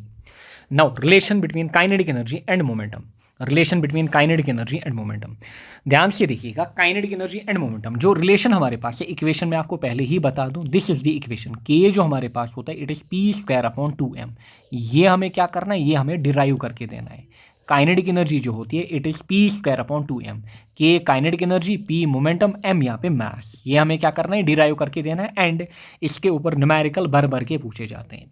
नाउ आप लिखोगे, क्योंकि डेरिवेशन हमें करनी है, 3 मार्क की डेरिवेशन पूछी जाती है, सो इसका ध्यान रखोगे। नाउ लेट, ऐसे लिखोगे आप, let m is mass, let m is mass of an object, of an object. And notes वगैरह ऑलरेडी आपको पता है कहाँ से मिलेंगे, ऐप पे। Let m is the mass of an object, comma v is the velocity. दो चीज़ें हम यहाँ पे एज्यूम करेंगे कि कोई ऑब्जेक्ट हमारे पास है, उसका मास हम m लेंगे एंड वेलोसिटी v लेंगे। अच्छा, v is the velocity of object, v is the velocity of object, v हमारे पास क्या है, वेलोसिटी ऑफ ऑब्जेक्ट। अच्छा, then kinetic energy is given by, then kinetic energy, then kinetic energy is given by, then kinetic energy is given by. Simply आप लिखोगे, kinetic energy को मैं के से डिनोट करूंगा, it is given bye 1/2 of mv²। इतना तो आपको पता है कि काइनेटिक एनर्जी हमारे पास क्या है, 1/2 ऑफ mv²। सो आपने क्या माना, आपने माना ये कोई ऑब्जेक्ट हमारे पास है, ये ऑब्जेक्ट जो है इसका मास m है एंड ये मूव कर रहा है विद वेलोसिटी v। सो फिलहाल आपने ये चीज़ें मानी। नाउ के हमारे पास क्या होगा, 1/2 ऑफ mv²। नाउ देखिएगा इसके बाद आप क्या करोगे, multiplying the equation 1 both sides by, both sides नहीं, ऐसे आप लिखोगे, multiplying the equation 1 by m on, ऐसे आप लिखना, on RHS, right hand side. So आप क्या करोगे, इस इक्वेशन को, जो काइनेटिक एनर्जी की इक्वेशन है 1/2 ऑफ mv², इसको आप क्या करोगे, राइट हैंड साइड, ये इसका राइट हैंड साइड, ये इसका लेफ्ट हैंड। सो इसमें आप क्या करोगे, मल्टीप्लाई करोगे बाय m/m। सो इस चीज़ को आप हाईलाइट करके रखोगे ताकि आपको याद आएगा कि हमने क्या किया था, m/m इसमें हमने मल्टीपल किया था। सो बताइए ये हमारे पास क्या बनेगी कहानी यहाँ पे। सो कहानी कुछ ऐसे बनेगी, this will be 1/2 of m और m, क्योंकि ऊपर भी m एक है ना ऑलरेडी, सो दूसरा m आपने मल्टीप्लाई किया, सो this will be 1/2 of m² v² upon m हमारे पास, अपॉन m हमारे पास। ध्यान से देखिएगा, can I write it as 1/2 of, जो mv मेरे पास है इनको मैं एक बनाऊंगा एंड ऊपर स्क्वायर चढ़ाऊंगा, क्योंकि यहाँ पे m², यहाँ पे v²। सो मैंने इनका एक कॉमन स्क्वायर लिया, दैट इज mv का होल स्क्वायर। नीचे क्या रहेगा, m हमारे पास। नाउ कहानी ख़त्म यहीं पे। सो बताइए mv क्या होता है, mv is momentum. So this will be 1/2 of mv की जगह p upon m, but p का क्या होगा, स्क्वायर। सो काइनेटिक एनर्जी क्या होगी, 1/2 ऑफ p² बाई m, या फिर इसी को कहा जाता है k is p² upon 2m। मतलब एक ही है, चाहे आप ऊपर की फॉर्म में लिखो या फिर इस फॉर्म में।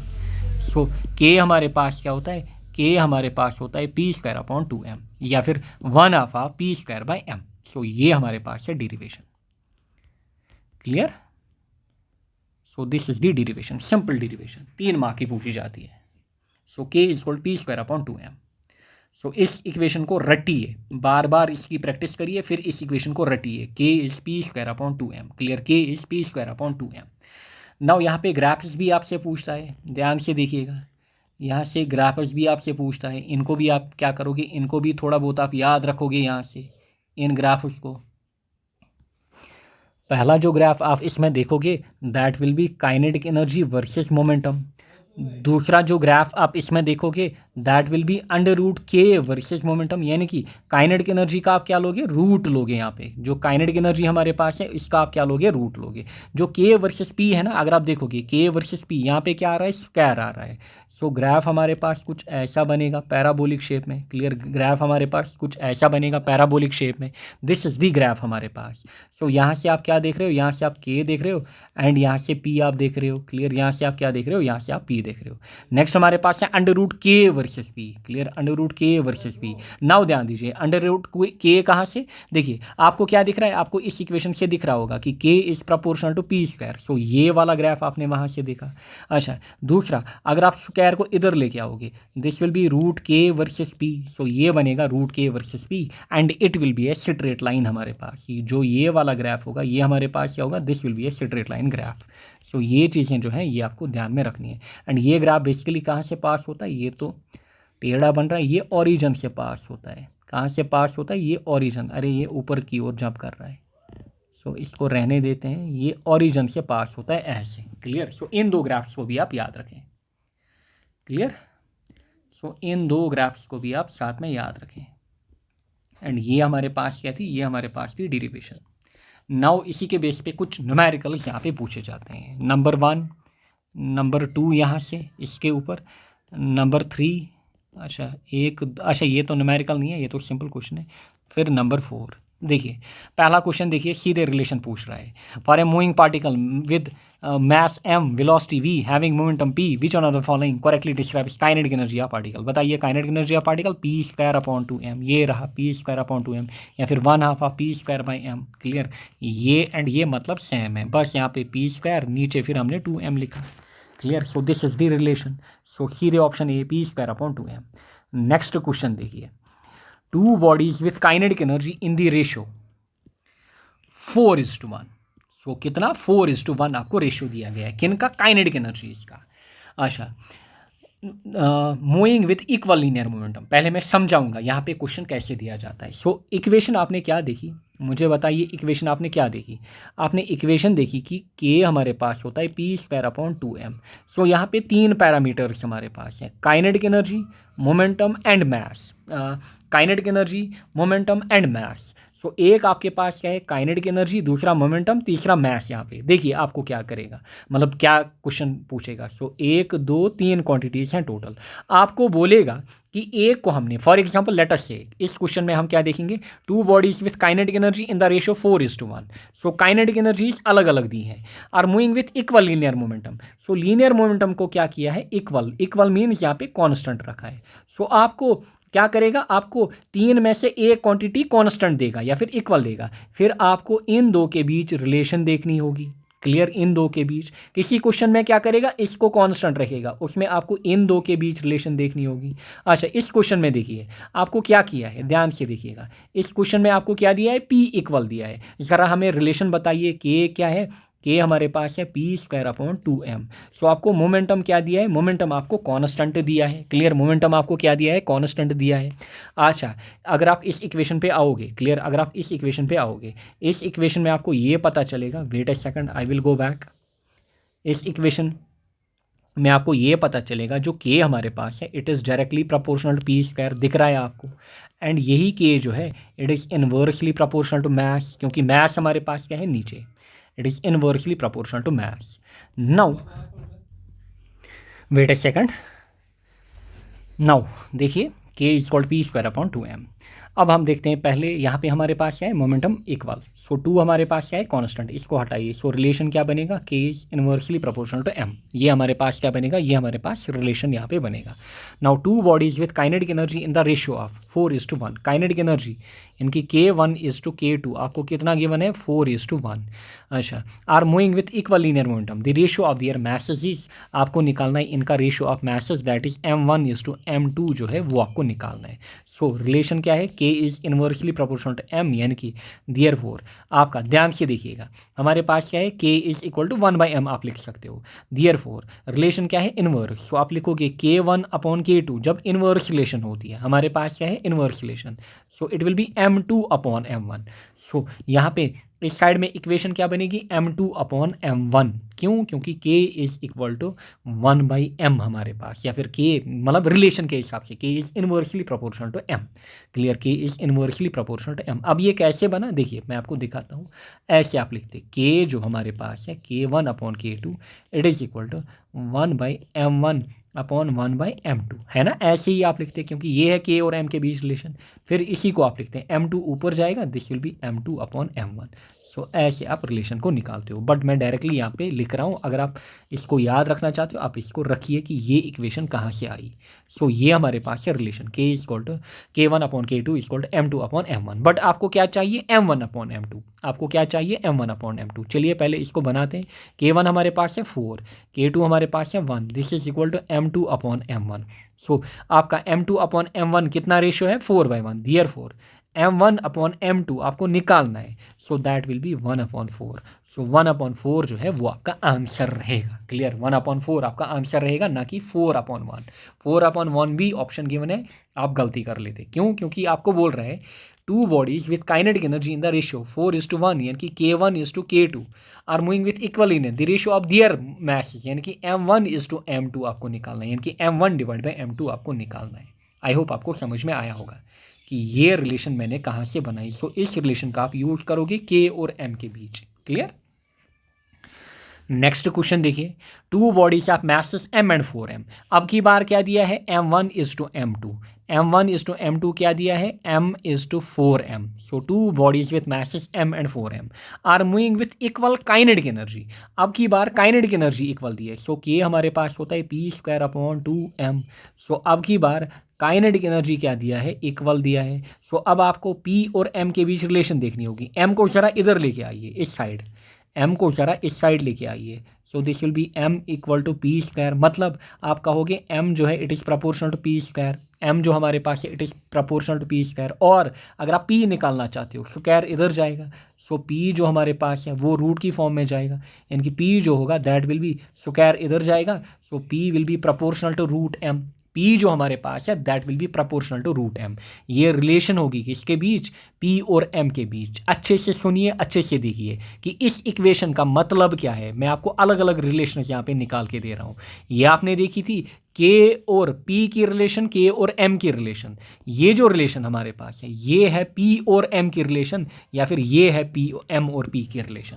So this is m versus p relation. ये हमारे पास है m और p की रिलेशन। क्लियर, ये हमारे पास है m और, चाहे ऐसे आप लिखो या फिर ऐसे, मतलब एक ही है।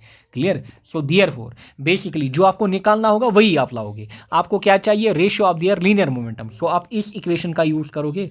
सो आप सिंपली कहोगे p1/p2 जो होगा, ध्यान से देखिएगा, आप सिंपली कहोगे p1/p2 जो होगा that will B √m1/√m2, √m1/√m2, या फिर आप कहोगे होल √m1/m2 हमारे पास। ये रिलेशन बनेगी। बताइए m1 कितना हमारे पास, दैट इज़ m। अच्छा, m2 कितना, दैट इज़ 4m। यहाँ से m और m कटा, आपके पास क्या बचा, यानी कि 1 बचा। सो आपके पास √1/4 बचा। बताइए √1/4 किसके बराबर होता है, 1/2 के बराबर। किसके बराबर होगा, ये हमारे पास 1/2 के बराबर होगा।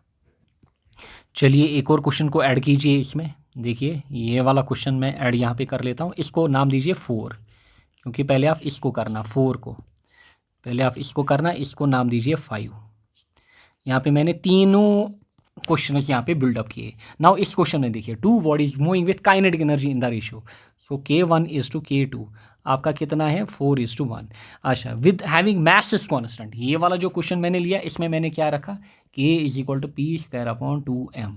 ध्यान से देखिएगा, अब की बार मैंने क्या किया, मास जो है इसको कांस्टेंट रखा। So therefore the ratio of their linear momentum is, आपको P निकालना है। ज़रा बताइए K और P के बीच रिलेशन, K जो है it is directly proportional P², but आपको क्या चाहिए, आपको लीनियर मोमेंटम चाहिए। सो स्क्वायर इधर हटाइए, P जो आपके पास बनेगा P will be proportional to K हमारे पास। देयरफॉर आप लिखोगे, सिंपली लिखोगे P1/P2 जो होगा that will B √K1/K2। So it will be √ K1 कितना 4, K2 कितना 1, सो √4/1, √4 कितना होगा 2, सो इट विल बी 2/1। सो इस बार जो रेशियो निकलेगा दैट विल बी 2/1। क्लियर, इस क्वेश्चन में जो रेशियो निकला था दैट वाज 1/2। सो ऐसे आपको क्या है, ऐसे आपको आना चाहिए रिलेशंस के साथ खेलना। क्लियर, ऐसे आपको आना चाहिए रिलेशंस के साथ खेलना। दिस इज़ वेरी इंपॉर्टेंट, ये काफ़ी इंपॉर्टेंट होता है कि कैसे आप रिलेशंस को क्या करो, कैसे आप रिलेशंस को निकालो। क्लियर, सो ये रिलेशन कब K और M के बीच, जब हमारे पास P कांस्टेंट होगा, जब हमारे पास K कांस्टेंट होगा M और P की ये रिलेशन बनेगी। अच्छा, फिर जब हमारे पास M कांस्टेंट होगा तब K और P की ये रिलेशन बनेगी। सो आई होप आपको समझ में आया होगा। क्लियर, नाउ ये वाला क्वेश्चन देखिए, अगेन आपके बोर्ड का है, सेम क्वेश्चन नीट में पूछा जा चुका है, सेम टू सेम क्वेश्चन, बस वहाँ पे वैल्यू चेंज था, यहाँ पे 100%, वहाँ पे शायद 80% कुछ दिया था। ध्यान से देखिएगा, the momentum of a body is increase by 100%। Momentum एक बॉडी का क्या किया गया है, इंक्रीज किया by 100%। What is the percentage change in kinetic energy. इस क्वेश्चन को करने के 2-3 तरीके हैं। मैं बेसिकली आपको सिंपल वे में समझाऊंगा, या फिर आप इसको शॉर्टकट भी कर सकते हो, बट सिंपल तरीका इसमें मतलब बढ़िया रहेगा। देखिए, परसेंटेज चेंज जो हमारे पास होती है, कोई भी परसेंटेज जब आप देखते हो, आपने बचपन में परसेंटेज का यूनिट पढ़ा होगा, परसेंटेज चेंज जो होता है that is new minus origin, यानी कि जो ओरिजिनल वैल्यू था, new minus original divide by original into 100। New मतलब जो नया वैल्यू हमारे पास बना, ओरिजिनल जो ऑलरेडी था हमारे पास। ध्यान से देखिए, momentum of a body is increase by 100%। सो ध्यान से देखिए, P जो हमारे पास है, P किसके बराबर, mv के बराबर। ये हमारे पास है ये परसेंटेज चेंज की इक्वेशन। किसी भी केस में, मैथमेटिक्स में, फिजिक्स में, कहीं केमिस्ट्री में ये इक्वेशन होती है परसेंटेज की, परसेंटेज चेंज की, new minus original upon original into 100। Now P हमारे पास है, P हमारे पास है momentum, so it is equal to mv। यहाँ पे बोला गया कि मोमेंटम को हमने 100% इंक्रीज किया। नाउ ध्यान से देखिएगा, मोमेंटम को हमने क्या किया, 100% इंक्रीज किया। नाउ लेटर से जो इनिशियल मोमेंटम था P इनिशियल, दैट वाज हमारे पास, ऐसे कहिए mv1। जो फाइनल मोमेंटम हमारे पास है दैट इज m2, यानी कि जो फाइनल मतलब जो न्यू मोमेंटम हमारे पास है, इसको आप कहिए न्यू। जो ओरिजिनल था दैट वाज mv1।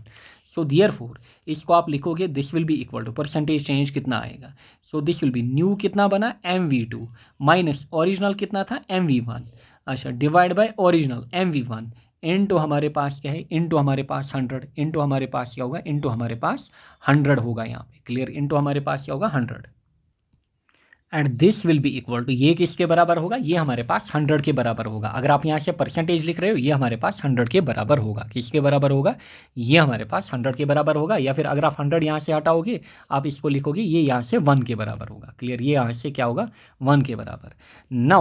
नाउ अगर आप 100 और 100 कट करोगे, सो this will B mv2 minus mv1 and into में, चलिए आप 100 भी रखिए यहाँ पे, दिस विल बी m1v जो है इसको हम इधर लेके जाएंगे, this will B m1v into हमारे पास 100। फिर 100 को हम कट करेंगे ताकि आपको समझ आए। सो 100 और 100 गया, फिर साथ में m जो यहाँ पे है, m कॉमन है, सो m भी यहाँ से कटेगा। कैसे कटेगा, m अगर आप यहाँ से कॉमन निकालोगे, this will be v2 minus v1 equal to m into v1। So यहाँ से m और m भी कटा, सो आपके पास क्या आया, v2 माइनस v1 किसके बराबर आया, ये v1 के बराबर आया। क्लियर, v2 माइनस v1 किसके बराबर आया, v1। और अगर आप यहाँ से v2 निकालोगे, माइनस v2 इधर जाएगा, ये बनेगा v1 और ये v1 प्लस बनेगा, सो this will be twice v1। So v2 आपका कितना निकलेगा, v2 आपका ट्वाइस v1 निकलेगा। क्लियर, v2 आपका क्या निकलेगा, ये आपका ट्वाइस v1 निकलेगा। नाउ ध्यान से देखिएगा, इसके बाद हम क्या करते हैं, अब यहाँ पे स्पेस नहीं है, इसको मैं थोड़ा ऊपर लेके जाऊँगा, इसको मैं थोड़ा ऊपर लेके जाऊंगा एंड छोटा करूंगा। ये यहाँ से, and I will change the colour. Now देखिए अब क्या होगा, नाउ देखिए अब हमारे पास इक्वेशंस में हम क्या करेंगे, ध्यान से देखिएगा इक्वेशंस को हम क्या करेंगे। जो ये एम, ध्यान से देखिएगा, जो हमारे पास अगर मैं, हमने क्या देखा, परसेंटेज चेंज, हमें किस में देखना है, percentage change in kinetic energy, percentage change किस में, काइनेटिक एनर्जी में। ये तो फिलहाल हमने क्या देखा, मोमेंटम की इक्वेशन को लेकर, यानी कि ये हमने फिलहाल परसेंटेज चेंज किस में देखा, मोमेंटम में। अब हम देखेंगे परसेंटेज चेंज किस में, काइनेटिक एनर्जी में। So this will be equal to, यानी कि परसेंटेज चेंज किस में, काइनेटिक एनर्जी में, वो किसके बराबर होगा, 1/2 ऑफ, अच्छा यहाँ पे mv2 स्क्वायर, क्लियर, माइनस यहाँ पे न्यू क्या होगा, v2, अच्छा माइनस ओरिजिनल क्या होगा, m1/2 of mv1 square divide by 1/2 of mv1 square, यहाँ पे क्लियर, v1 स्क्वायर यहाँ पे। एंड यहाँ पे 100 बेसिकली हमने क्यों लिया था, क्योंकि परसेंटेज इंक्रीज जो हुआ था मोमेंटम का वो 100 हुआ था, क्लियर, ये वाला 100 वो हमारे पास क्या होता, 100 हुआ था। नाउ देखिएगा this will be equal to, क्या क्या कॉन्स्टेंट है, 1/2 of m, 1/2 of m, 1/2 of m, ये यहाँ से सारे कटेंगे। सो आपके पास क्या बचेगा, आपके पास बचेगा v2 square minus v1 square upon v1 square. So इतना ही यहाँ पे आपके पास बचेगा। नाउ इसको आप लिखोगे, ऑलरेडी v2 किसके बराबर आया, 2/v1, सो v2 की जगह आप लिखोगे 2/v1 square, clear, 2/v1 square, but this will be whole, क्योंकि v2 किसके बराबर है, v2 खुद 2v1 के बराबर है। So this will be 2/v1 square minus v1 square upon v1 square. So ज़रा इसको मॉडिफाई करिए, 2/v1 स्क्वायर में आपको क्या करना है, 2/v1 स्क्वायर, 2/v1 स्क्वायर क्या बनेगा, ये बनेगा 4v1 स्क्वायर, माइनस क्या करना है, v1 square divide by v1 square. So 4v1 square में जब आप v1 स्क्वायर सब्ट्रैक्ट करोगे ये क्या बनेगा, ये बनेगा 3v1 square upon v1 square. So v1 square कटेगा, क्लियर। सो यहाँ पे क्या बचेगा, यहाँ पे बचेगा 3, एंड इंटू में परसेंटेज चेंज कितना हुआ है, 100%, सो किस में, मोमेंटम में, सो इंटू 100 करिए, सो this will B 300। So therefore जो काइनेटिक एनर्जी है उसमें कितना चेंज आएगा, 300, क्लियर। इसमें कितना चेंज, ये तो मैंने आपको जनरल वे में सिखाया, इसमें हमारा शॉर्ट ट्रिक भी होता है, बट फिलहाल आप जनरल वे में सीखिए, अगर मुझे आगे मौका मिला सो वहाँ पे मैं शॉर्ट ट्रिक भी आपको बताऊंगा। So this is your answer. Next हमारे पास है work energy theorem, again this is very very important. So ये भी वेरी वेरी इंपॉर्टेंट है इन टर्म्स ऑफ डेरिवेशन, इसकी डेरिवेशन इंपॉर्टेंट है with statement, and derivation again जो है that is quite simple here. And इसके बाद एक ही टॉपिक हमारे पास बचा, that is conservative and non conservative force. Now देखिए और 10-15 मिनट्स ध्यान से देखिए। स्टेटमेंट है, वर्क एनर्जी थ्योरम क्या कहती है, it states that work done by a force acting on a body is equal to change produced in it is kinetic energy. यानी कि स्टेटमेंट ये कहती है कि जो वर्क डन होता है जब भी आप किसी बॉडी के ऊपर, ये कोई बॉडी है इसके ऊपर वर्क आप कर रहे हो, वर्क मतलब आपने इसके ऊपर फोर्स अप्लाई किया, इसमें क्या हुई, डिस्प्लेसमेंट हुई।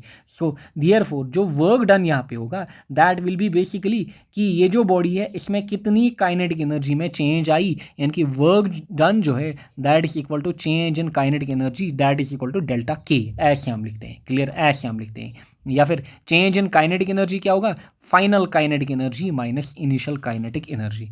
सो दिस इज दिस स्टेटमेंट, ये हमारे पास क्या है, स्टेटमेंट, एंड यही हमें क्या करके देना होता है, प्रूव करके देना होता है। सो आपको ऐसे कहेगा, state work energy theorem and prove that जो वर्क डन है that is equal to change in kinetic energy, ये आपको प्रूव करके देना होता है। सो यहाँ पे आप लिखोगे डेरिवेशन या फिर प्रूफ, डेरिवेशन या फिर प्रूफ। नाउ ध्यान दीजिए कैसे आप लिखोगे कि वर्क डन जो होता है that is equal to change in kinetic energy, delta मतलब डेल्टा को हम कहते हैं चेंज। सो वर्क डन जो है that is equal to change in kinetic energy. Now देखिएगा ऐसे आप लिखोगे, ऐसे आप लिखोगे using equation, wait a second, using equation third of motion, using equation third of motion, comma we have, equation third हमारे पास क्या है, v square minus u square is equal to 2as, यही है ना, या फिर v square is equal to u square plus 2as, ऐसा भी आप कह सकते हो। सो ये हमने इक्वेशन ली। अच्छा, multiply both sides by 1/2 of M v नहीं, एम ही लेना आप, multiplying both sides by 1/2 of m। जो पिछली डेरिवेशन थी उसमें हमने क्या किया था, m बाय m एक ही साइड में राइट हैंड साइड में मल्टीप्लाई किया था। इस बार हम क्या करेंगे, लेफ्ट एंड राइट दोनों में, this is left hand side, ये हमारा राइट हैंड साइड। इस बार हम क्या करेंगे, 1/2 of m through out multiply करेंगे। क्या करेंगे, थ्रू आउट मल्टीप्लाई, मतलब v square minus u square जो है इसको हम मल्टीप्लाई करेंगे बाय 1/2 ऑफ m। जो 2as है इसको हम क्या करेंगे, इसको भी हम मल्टीप्लाई करेंगे 1/2 ऑफ m, 1/2 ऑफ m से क्या करेंगे, मल्टीपल करेंगे। नाउ देखिएगा, this will be 1/2 of m, जब इसके साथ मल्टीपल होगा this will be 1/2 of mv square minus 1/2 of mu square equal to, ध्यान से देखिएगा, 2 और 2 यहाँ से गया, आपके पास क्या बचा, आपके पास बचा MAS, क्या बचा, MA और S, क्या बचा, MA और S। नाउ देखिए 1/2 ऑफ mv स्क्वायर, इसको ऐसे ही फिलहाल रहने देते हैं, minus 1/2 of mu square, 1/2 of mu square is equal to MAS। बताइए m इंटू ए क्या होता है, this is force, this will be force into displacement, क्या बनेगा, फोर्स इंटू डिस्प्लेसमेंट। या फिर 1/2 ऑफ mv स्क्वायर, v मतलब फाइनल वेलोसिटी, सो इसको आप कहोगे this is final kinetic energy, क्यों, क्योंकि this is kinetic energy equation, minus 1/2 of mu square, ये क्या है, initial kinetic energy equal to F dot S, किसके बराबर होता है, वर्क के बराबर। सो देयरफॉर आपने प्रूव करके दिया जो वर्क डन होता है that is equal to final kinetic energy minus initial kinetic energy, या फिर इसी को हम क्या कहते हैं, change in kinetic energy. So ये चीज़ आपने क्या करके दी, ये चीज़ आपने प्रूव करके दी कि वर्क डन जो होता है that is equal to change in kinetic energy. So work done जो हमारे पास होता है, work done by a force acting on a body equal to change in kinetic energy. Clear, so this is the derivation. So ये है simple सी derivation, या फिर इसी को हम क्या कहते हैं, वर्क एनर्जी थ्योरम। ये आपके बोर्ड में अगेन 3 मार्क का क्वेश्चन पूछा जाता है। Clear, state work energy theorem and prove it. Now इसके ऊपर एक सिंपल सा न्यूमेरिकल है, इसको भी देख लेते हैं। देखिए न्यूमेरिकल को पढ़िए, यहाँ पे क्वेश्चन क्या कहता है, a block of mass 10 kg, and ये आपके नीट का क्वेश्चन ही है। A block of mass 10 kg moving in X direction with a constant speed of 10 meter per second, आपको वेलोसिटी दी गई है। सो यहाँ पे क्वेश्चन को हम कर लेते हैं यहाँ पे। सो सोल्यूशन, आपको m गिवन है, कितना m आपको गिवन है, 10 kg। सो ब्लॉक आपके पास है 10 kg, एंड आपको स्पीड यहाँ पे गिवन है। क्लियर, आपको स्पीड यहाँ पे गिवन है, moving with 10 meter per second. अच्छा, आपको क्या गिवन है, स्पीड 10 मीटर पर सेकंड। अभी हमें पता नहीं है कि इनिशियल की फाइनल, फिलहाल हम ले लेते हैं कुछ भी। अच्छा, इस सब्जेक्ट टू है रिटार्डिंग फोर्स, इसका मतलब ये क्या होगी, ये इनिशियल स्पीड होगी, यानी कि मैस हमारे पास है, ये भाग रहा है कितनी स्पीड से, 10 मीटर पर सेकंड से। इसको हम रिटार्ड कर रहे हैं, यानी कि ये इधर भाग रहा है, इसको हम ऐसे फोर्स दे रहे हैं। क्लियर, इसको हम क्या कर रहे हैं, ऐसे फोर्स दे रहे हैं। एंड फोर्स यहाँ पे हम कितना दे रहे हैं, फोर्स यहाँ पे 0.1x फोर्स जो हम दे रहे हैं it is 0.1x joule per meter, ऐसे हम अप्लाई कर रहे हैं। During it is travel from x equal to 20 to 30 meter. So हमारे पास x1 कितना है 20 एंड x2 कितना दिया गया है 30 मीटर, इतना हमारे पास डेटा है। The final kinetic energy will be, हमें फाइनल काइनेटिक एनर्जी kf हमें क्या करना है, kf हमें यहाँ से निकालना होगा। क्लियर, kf जो हमारे पास है वो हमें निकालना होगा, final kinetic energy. Initial kinetic energy यहाँ से हम बता सकते हैं जो डेटा हमारे पास गिवन है। सो देयरफॉर अब आगे, देयरफॉर अब इसके नीचे आप लिखना। क्लियर, इसके नीचे अब आप लिखना, इसको मैं ऊपर लेके आऊँगा थोड़ा और, अब आप लिखोगे इसके नीचे देयरफॉर क्या, जो इनिशियल काइनेटिक एनर्जी होगी के आई क्या होगी, 1/2 ऑफ mvi स्क्वायर, यानी कि इनिशियल काइनेटिक एनर्जी का square. So this will be 1/2 of m कितना 10, v इनिशियल कितना 10, यानी कि 10 का स्क्वायर हमारे पास। अच्छा, इसको ज़रा खोलिए, 10 10 इज़ 100, कितना बनेगा 10 10 यानी कि 10 का स्क्वायर 100 इंटू 10 कितना होगा 1000, this will B 1000 divide by 2 कितना होगा 500। सो इनिशियल काइनेटिक एनर्जी कितनी होगी 500 जूल। Clear, 500 joule. नाउ हमें इनिशियल काइनेटिक एनर्जी पता चली, निकालना क्या है फाइनल काइनेटिक एनर्जी। सो निकालना क्या है final kinetic energy.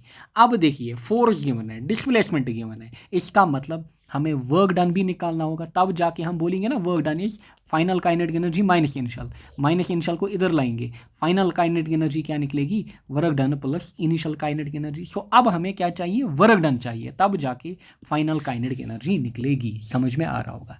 Therefore next, ये था पहला स्टेप, काइनेटिक एनर्जी इनिशियल निकालना। अब हम निकालेंगे work done by retarding force, work done by retarding force. Retarding force, जो रिटार्डिंग फोर्स हमारे पास है उसके कारण work done. So work done will be integration of x1 to x2 F dot d x. So ज़रा लिखिए, this will B x1 कितना 20 metre. अच्छा यहाँ पे कितना फाइनल इनिशियल, अच्छा दिस इज इनिशियल फाइनल यानी कि लोअर एंड अपर लिमिट। अच्छा वैल्यू कितना दिया है फोर्स का, रिटार्डिंग फोर्स, ध्यान दीजिए रिटार्डिंग फोर्स दिया है मतलब इसको हम नेगेटिव लेंगे, क्यों, क्योंकि ये डायरेक्शन को अपोज कर रहा है। So this will be minus 0.1x, इतना हमारे पास फोर्स दिया है, इनटू क्या होगा, इनटू डी एक्स होगा, इतना फोर्स दिया है इनटू क्या होगा, डी एक्स होगा। नाउ 0.1 को क्या करिए, बाहर निकालिए क्योंकि कांस्टेंट है, माइनस लेकर अब यहाँ पे क्या बचा, एक्स डी एक्स।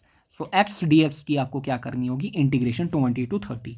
अच्छा माइनस 0.1 करिए एक्स की integration, this will B x square by 2, limit कहाँ से कहाँ तक 20 to 30। नाउ खोलिए ज़रा, अच्छा खोलिए ज़रा, दिस विल बी माइनस 0.1।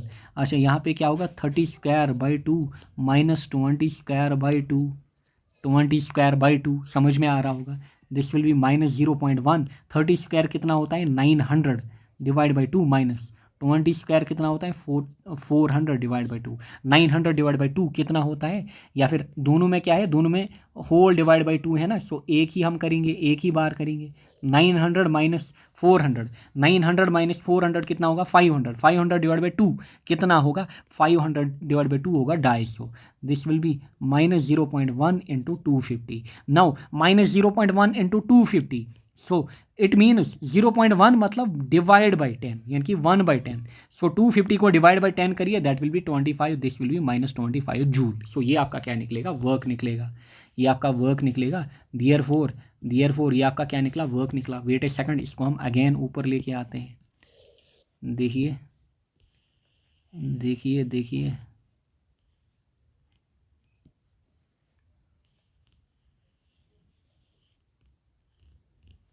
इसको मैं इधर लेके आऊँगा,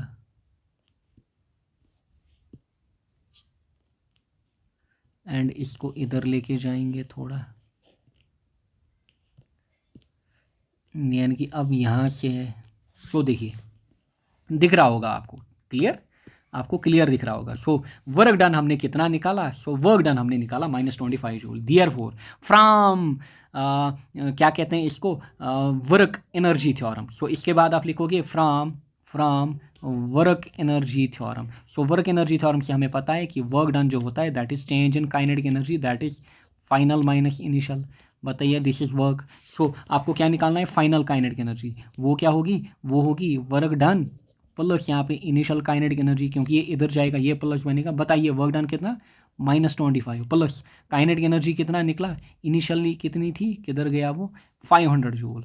सो ये हमारे पास है 500। सो माइनस 25 प्लस 500 कितना होगा 475। सो 475 joule will be your answer. समझ में आया होगा, क्लियर। सो ऐसे वर्क एनर्जी थ्योरम के ऊपर क्वेश्चन पूछ सकता है, बट इतने लेंदी क्वेश्चन बोर्ड में नहीं पूछता है, बट आपको स्टिल ध्यान रखना पड़ेगा, क्लियर।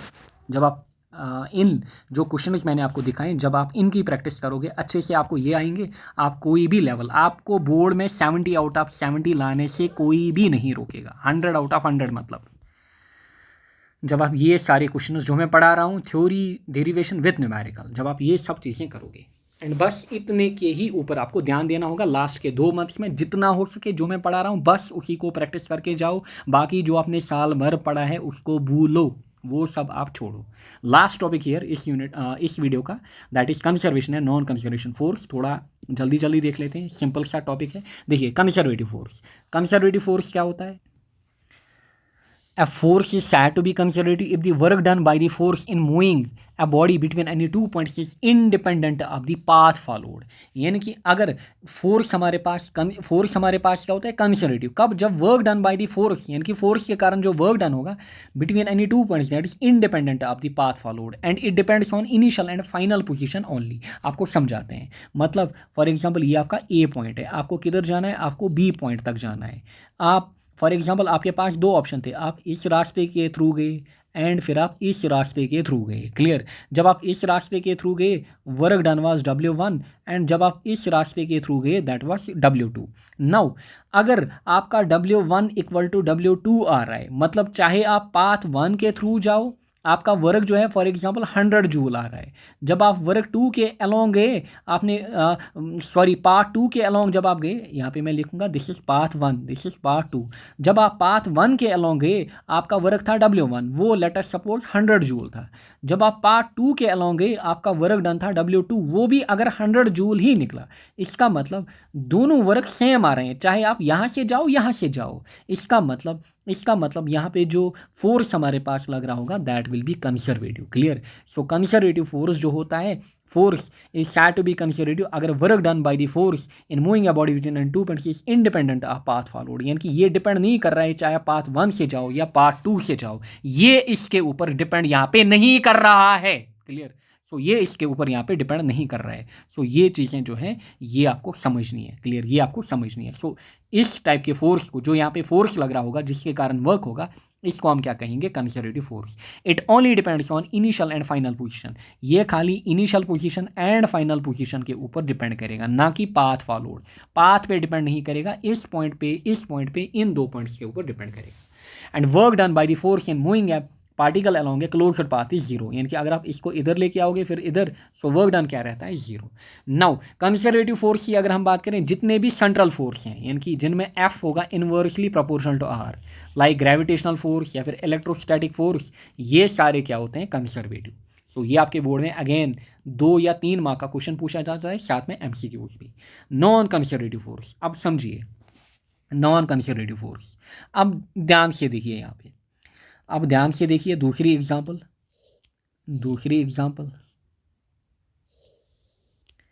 ऐसे मेरे पास है अब कंडीशन, ये है पॉइंट ए, ये है पॉइंट बी।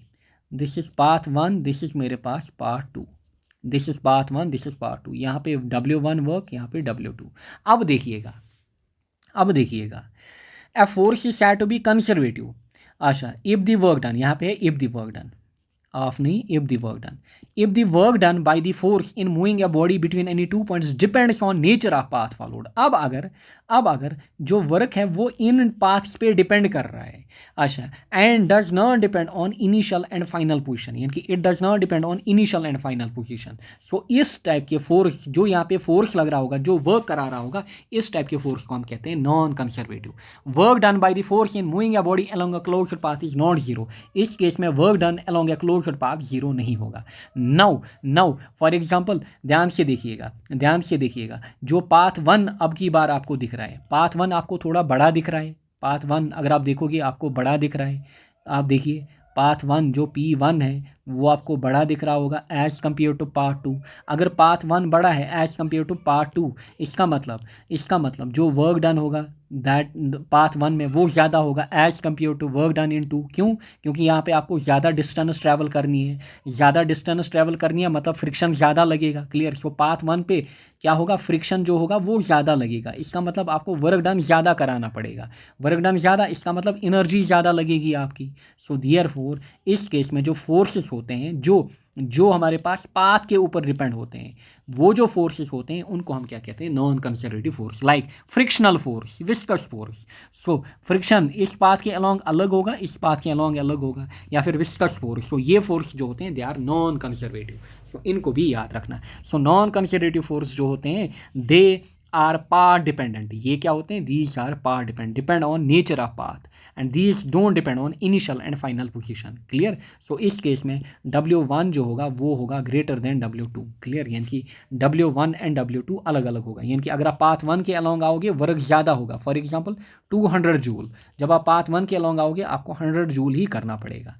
इस केस में दोनों पाथ्स के थ्रू, जिस पाथ के थ्रू आप जाओ वर्क सेम आ रहा था, so it was not path dependent, that is independent of path. So ये चीज़ें आपको याद रखनी है।